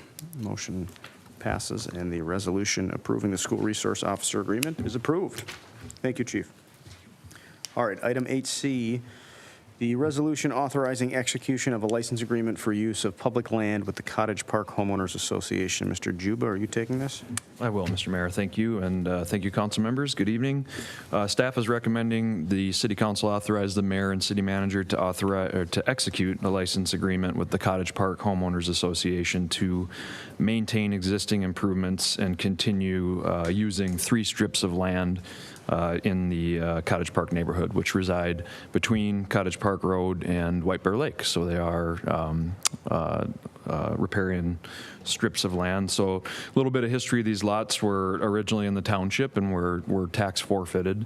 And then when annexed into the city, they were deeded to the city. So it's different than some arrangements you'll see around the lake with street ends and right-of-ways that run into the lake. These are actual parcels of land. 2 of the 3 are 10 feet wide and 1 is 5 feet wide. So we're not talking about large tracts of land. The Cottage Park Homeowners Association and Neighborhood has been utilizing these parcels as far back as we can research. So this is not a new use or a new proposal. City's just simply been formalizing these agreements and arrangements as they come up and questions come up in order to memorialize them in a way that that can allow the use to continue to happen, ensure it doesn't expand, and move on with clarity over whose responsibility is what in these uses where people are exclusively or somewhat exclusively using public property. So in this instance, the Homeowners Association on the 2 wider strips of land, which are the furthest north and the furthest south, are maintaining stairs, railings, and then they have neighborhood docks off of the ADUAs. the dock usage areas in the lake, that homeowners that don't live on the lake in that neighborhood can go through their homeowners association process and have a boat slip on those docks. And again, that's been going on for quite some time. So what the license agreement does is allow them to continue to do that and recognize the use, and also clarify that it's the homeowner's responsibility to maintain those improvements in good working order, not to cause a public nuisance, and take care of any associated costs with those improvements, and clarify that that's not the city's responsibility.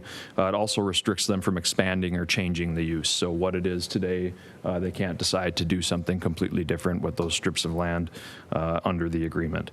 And then they also must insure the city additionally for those properties, recognizing that if somebody was hurt utilizing their improvements, that would be their liability. The association governs the private use of those aspects, so they do allow anybody in the neighborhood to access those strips of land, and then they have their own process for who can sign up and be granted a boat slip down there, but that's exclusive to the folks in the association. So this does not make this private property. It's still underlying public land.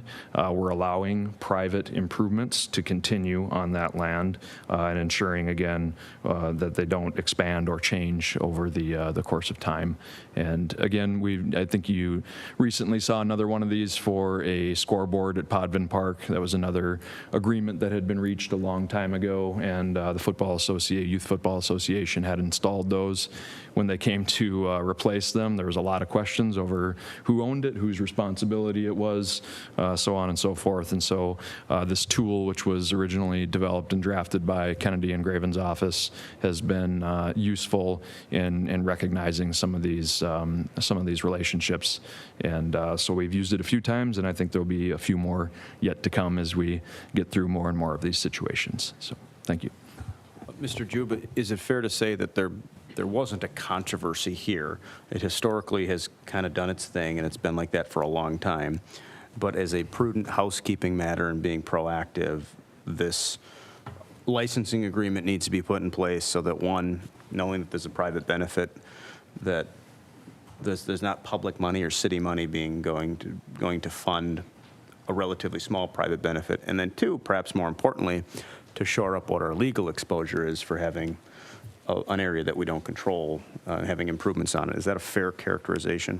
Thank you, Mr. Mayor. That is fair, and the president of the Homeowners Association is with us here tonight, and we've had a great discussion over this over quite some time, just because it had been such a standard use for them for so long, but as these questions came up, as you summarized, this was a good way to kind of stamp it and draw the lines and explain whose roles are what. And I think we've worked quite well together.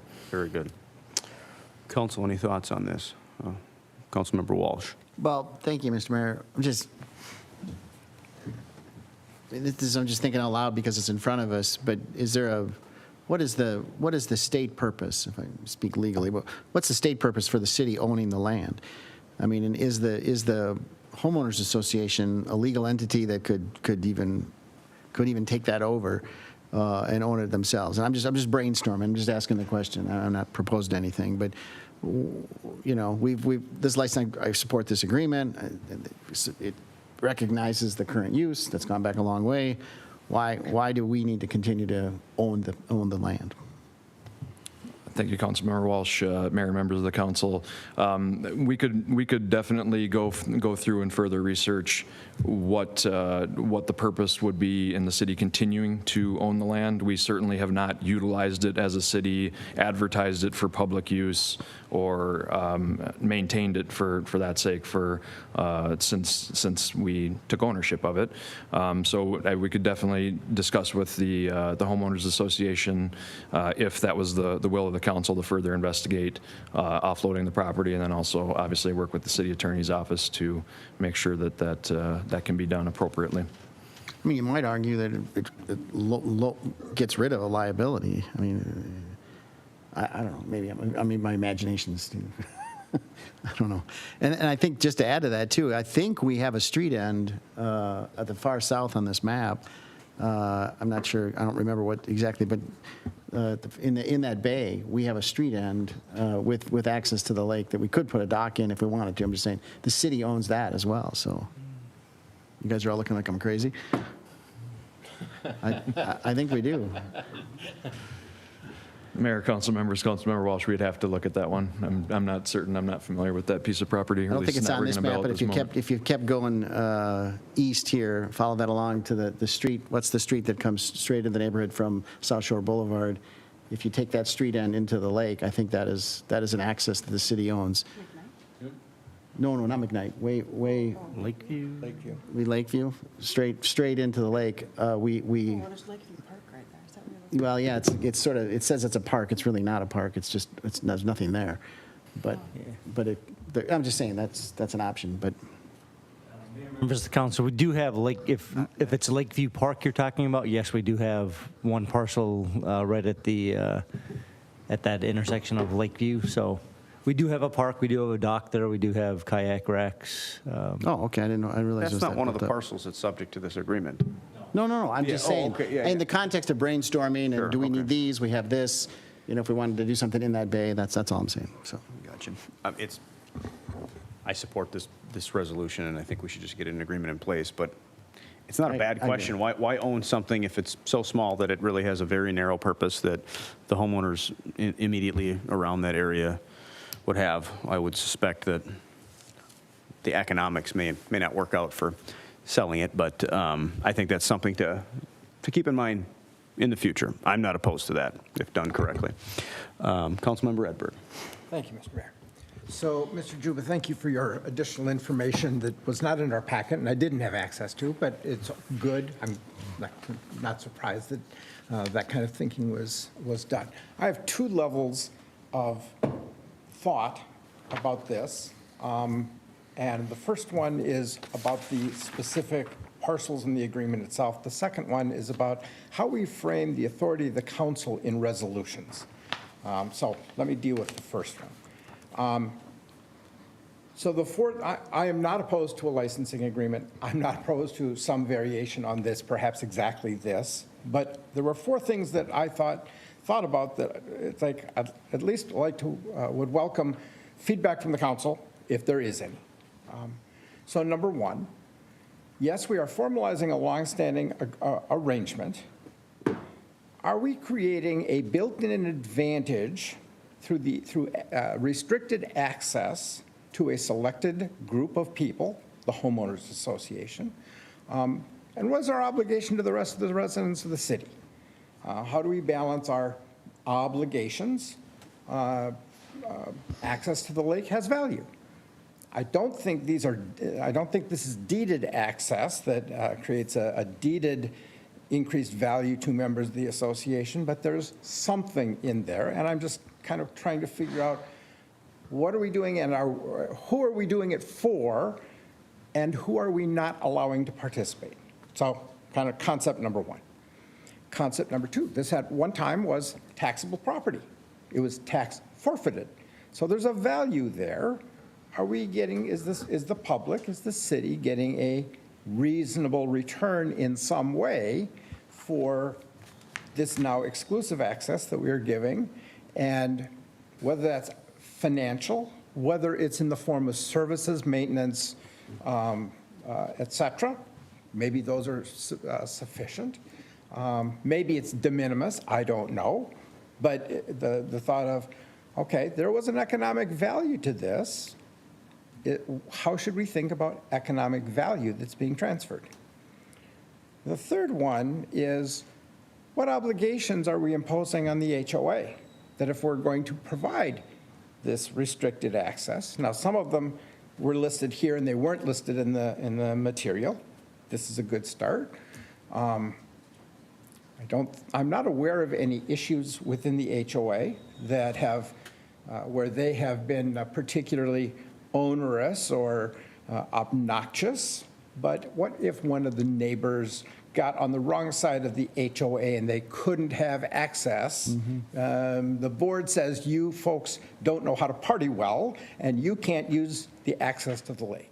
So what kinds of constraints do we want or need or might we consider to ensure fair use and fair access?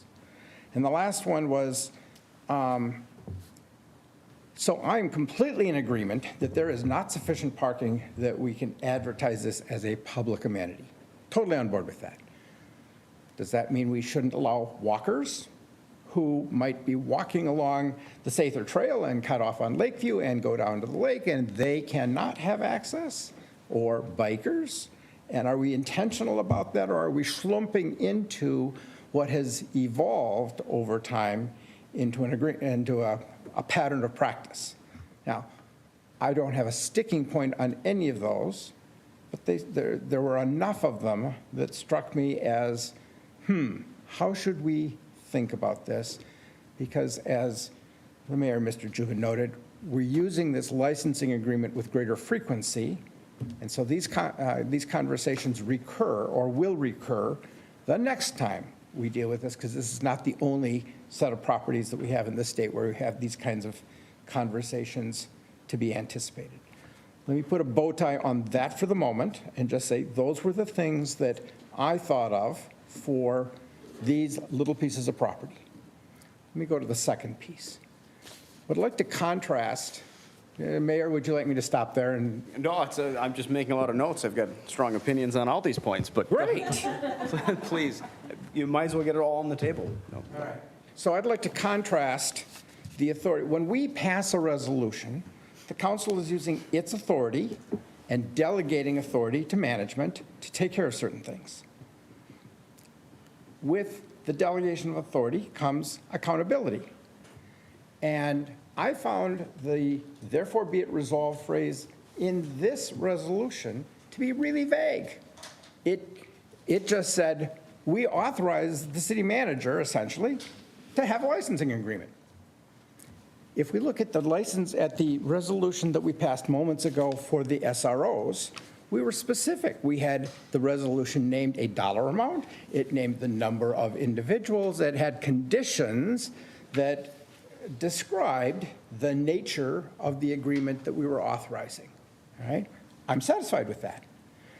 This and this topic has been surfacing as I've been looking at our resolutions for a number of months. And I'm saying, is the council being specific enough in its resolutions to be able to speak to and say, these things are what we expect and these things are not what we expect or are outside our expectations?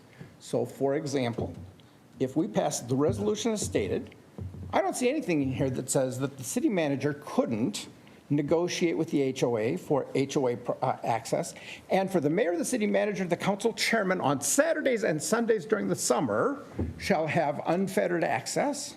There's no prohibition.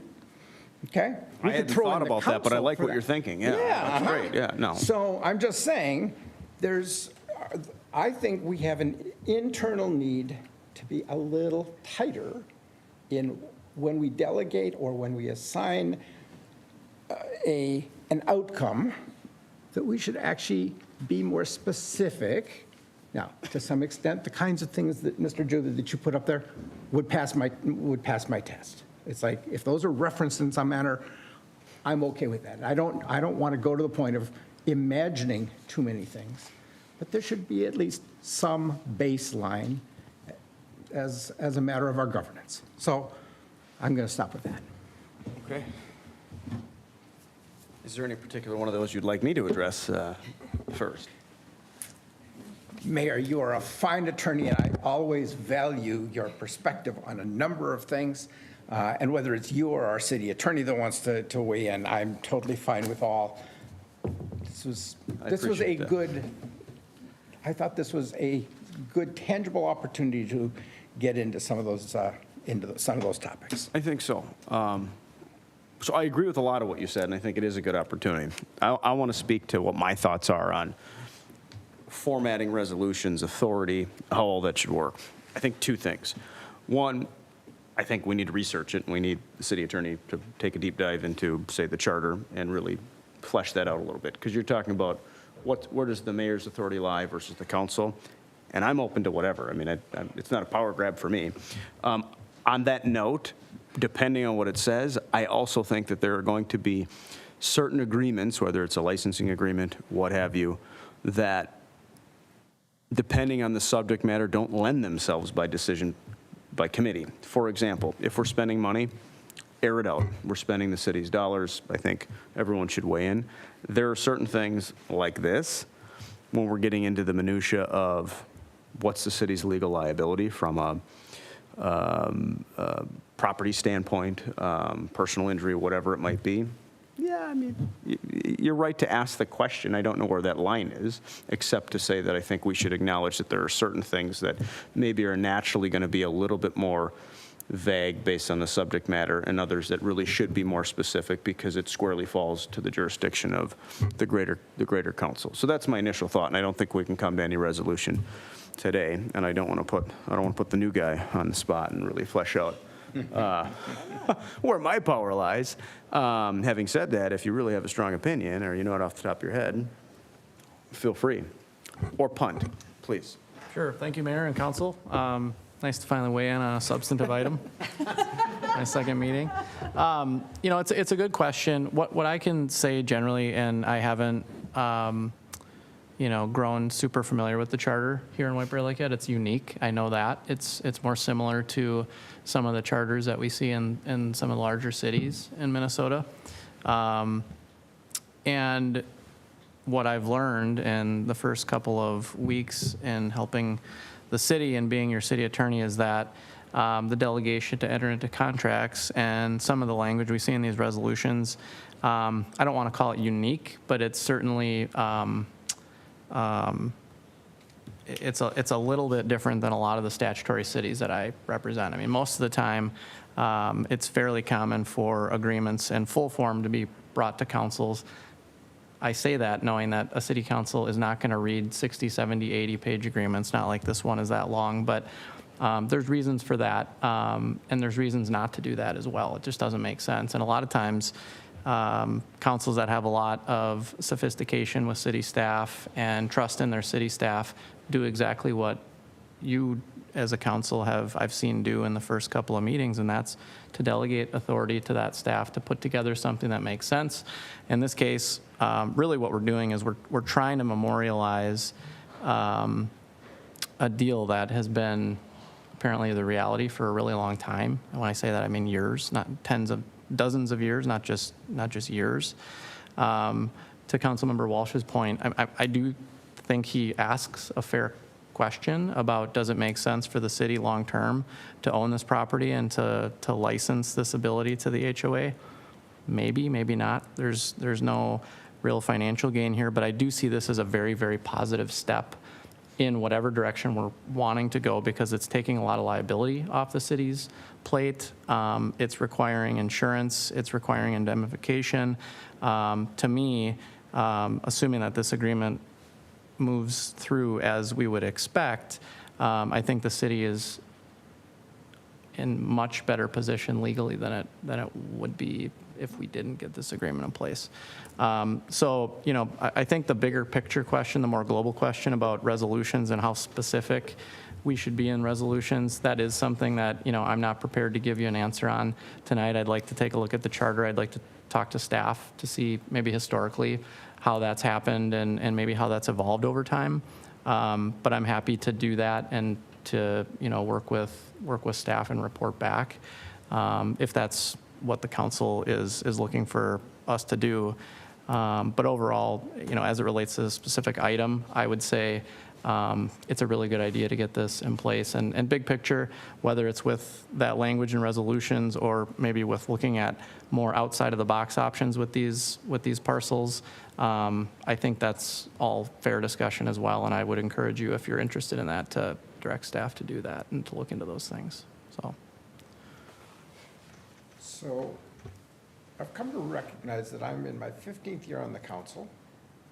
I think I have been in leadership in the city longer than any of our senior management, department heads, or any other member of the council.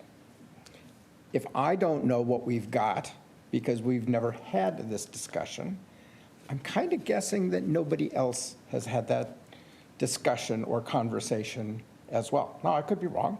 It could exist. We could have some of the parameters of it tucked in an ordinance somewhere, tucked in something somewhere that says, here are our interests and here are the roles. So that if, in one previous role as a council member, as an elected body member, I had the opportunity of being with a CEO who stole, right? I never wanted to have that conversation ever again. And so this sense of when you delegate authority, you also delegate accountability. And that there is a way of checking that somehow, if push comes to shove, there is a place where accountability sits, and there is a relatively straightforward way of assessing, is this action consistent with what we authorized or not? And now, maybe that's just me and my phobias. Entirely possible. But good fences make good neighbors. An ounce of prevention is worth a pound of cure. Take whatever you wish. It's like, I think that kind of a conversation, as we, at some point, might be a useful framing for us. And I'll just stop there. No, I don't disagree. I think it's fair to raise it. I think it's also the kind of thing that you should have at a time when there is mutual trust and we have good people, because that's the time to have it. So you set up necessary safeguards so that, God forbid, something does happen. We've already thought it through. So I think that's good. I think city attorney's going to come back with maybe a little bit more information on where those parameters are. I go back to what I originally said. There will always be some level of discretion that needs to be placed in the executive. And when things like this come up, I think there's a policy opportunity, for example, in this situation, to say, I need more, and therefore I'm not going to approve a resolution until we put a little more meat on the bones. I think that's a fair response in any council member's role when something like this comes before us. And then through that, we kind of whittle down to what the level of detail needs to be there, or draft of agreement, or bullet points of agreement in principle, what that looks like. This particular one, so are we good with that? Because I want to shift into, because it kind of dovetails into. Policy conversation, Yeah. we can Well, shift can I into weigh in? specifics. But Just on this topic before we leave it, my reaction to what you're saying is, I haven't sensed a problem. I've trusted, and there just hasn't been an issue where we've had to worry about it. But I appreciate you raising the question, because I think in the future, if we do nothing else, I'm going to read these clauses a little more closely. Like you say, you just compared two clauses, the be it resolved clauses tonight, and how different they are. So I think thank you for raising that. I think we can just watch those a little bit. But up until this point, I haven't really felt, in my time here, just say, all right, we are gonna delegate that and handle it. We're not gonna micromanage, and we're gonna trust that you're gonna get a good resolution. You've gotten the sense of where we're at. Go cut the deal. So that's on that. So if you're gonna move back to the other issues. Well, yeah, because they kind of dovetail in each other. I guess it kind of was on a global comment to everything you just said is, there are going to be more of these, because it's been my goal, it's been City Manager Crawford's goal, Mr. Juba's goal, to shore up some of these, for lack of a better term, handshake agreements. Yep. And we should have those policy discussions about, okay, just because it's always been this way doesn't mean it always has to be.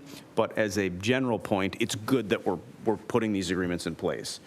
And I'm open to having those conversations. Just because we bring something before the council doesn't mean it has to be the same as it always was. It's an acknowledgement of what's currently in place, and what we've done for the past several decades just doesn't work in a modern world where we need to have agreements and parameters and some kind of a document of an understanding. So that just is my disclaimer to all of this, because I don't want to disincentivize more and more situations like this. We're working with the Homeowners Association. Nobody's upset about this. Everybody recognizes this is just the good old days maybe are over, and the world's just too complex, and we've got liability considerations and all different things. So we got to have a document that sets forth the parameters. So I would expect more.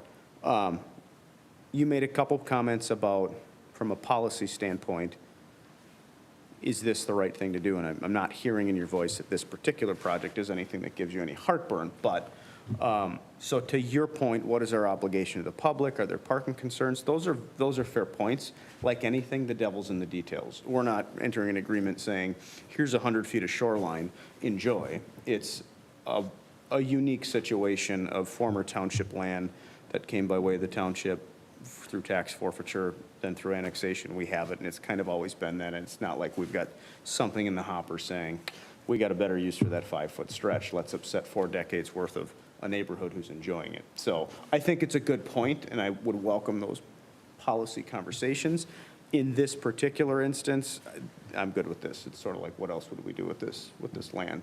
And to Councilmember Walsh's point, why limp along a licensing agreement if we really don't have a viable stretch of land? So let's sell it someday. Just to add to that, from a practical standpoint, if you walked by and on the street, you won't find these pieces of land. It's side yards. It's literally mowed, and they know where they are, and when I can cut through this yard to get to the lake. That's all this is. So there's no, it's not, oh, look, a path. That's not really what it is. So I think I got that right? I mean, I can't remember. Yeah. Yeah, you wouldn't, it's not like it's not paved. Yeah. They're not signs. It's not side clearly yards. marked. It's, for all intents and purposes, it would feel like trespassing for any member of the public who wanted to go utilize this. It would feel awkward for everybody. So on your third point, what's the value to the HOA and what kind of safeguards we have in place? I'm assuming that when we have an agreement like this, and Mr. Anderson, correct me if I'm wrong, we're looking at what the bylaws are for the association. We're at least doing some due diligence to see we're comfortable with it. We're not just saying here's a basic agreement. In other words, you know what you're doing and you're checking on stuff like that.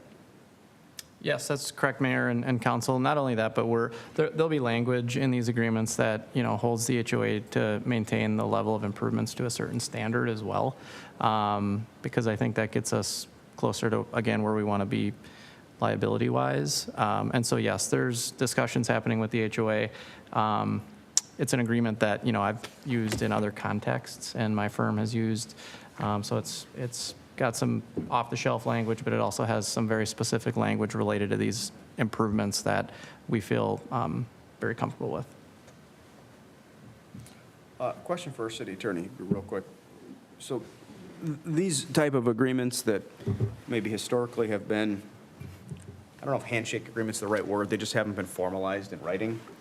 Are we unique in that regard? Is this a common thing? Do you see other cities that are trying to, as a modern trend, maybe shore up some of these things because it's the right thing to do and best practice? Yeah, no, absolutely. Mayor and Council, you're not unique in that regard.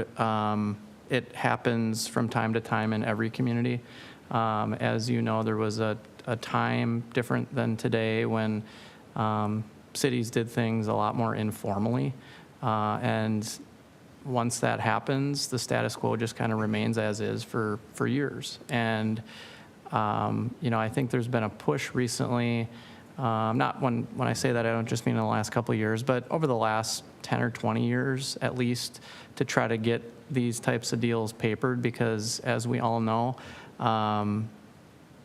people turn over, organizations turn over, staff turns over, and the understanding of one generation could be totally different from the understanding of another, and that just leads to potential conflict and issues. And so the more you can have memorialized and figured out, the better, because that way everyone has something they can look at. It controls the situation.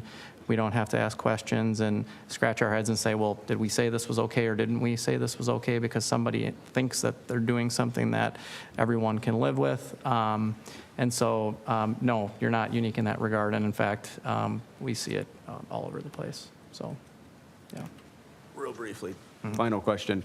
From a legal standpoint, you opined on a little bit. This is good what we're doing, and we should probably keep doing it, right, in situations like this? I would agree with that, yes. I think the more structure and formality we can have to anything like this, the better, just to avoid the conflict and the lack of understanding, because even if there's no conflict today, that can change in snap of a finger. So, yeah. Very good. Thank you. Well, after all that, I don't think anyone's moved the resolution yet. So, Oh, I'll move that resolution. all right, do I have a motion and a second? Any further discussion on this? All right, all those in favor say aye. Aye. Any opposed? Motion carries, the resolution passes. Mr. Mayor, just because I don't think it's going to make the minutes, a pound of what gets us what? A pound of prevention, no, I'm sorry.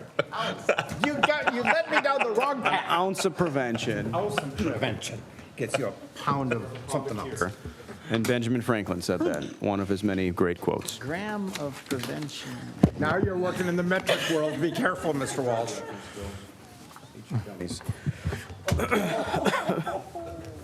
All right, They're gone. item number 10, communications from our pinch hitter, city manager.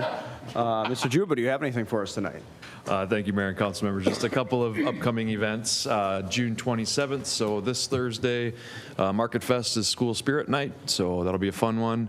And then we move into Farmers Market, first one of the season on Friday. And then along with that is Donuts and Coffee with a Cop, which is always a very popular addition to the first Farmers Market of the year. So that'll be Friday morning. And then looking into next week, we have dual Market Fest and 4th of July fireworks same day. So it's the second time that I can remember being here for that. It's always a good time, festive day in White Bear Lake, and a lot of parking to accommodate.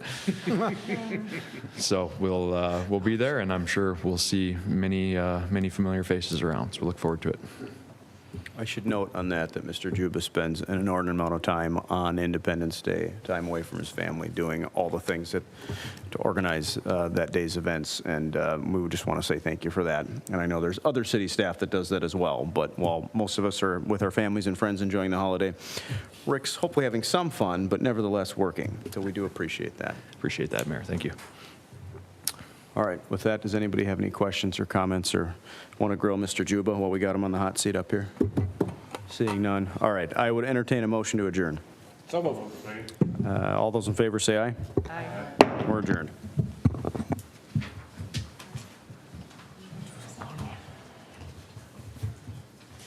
Evil eye.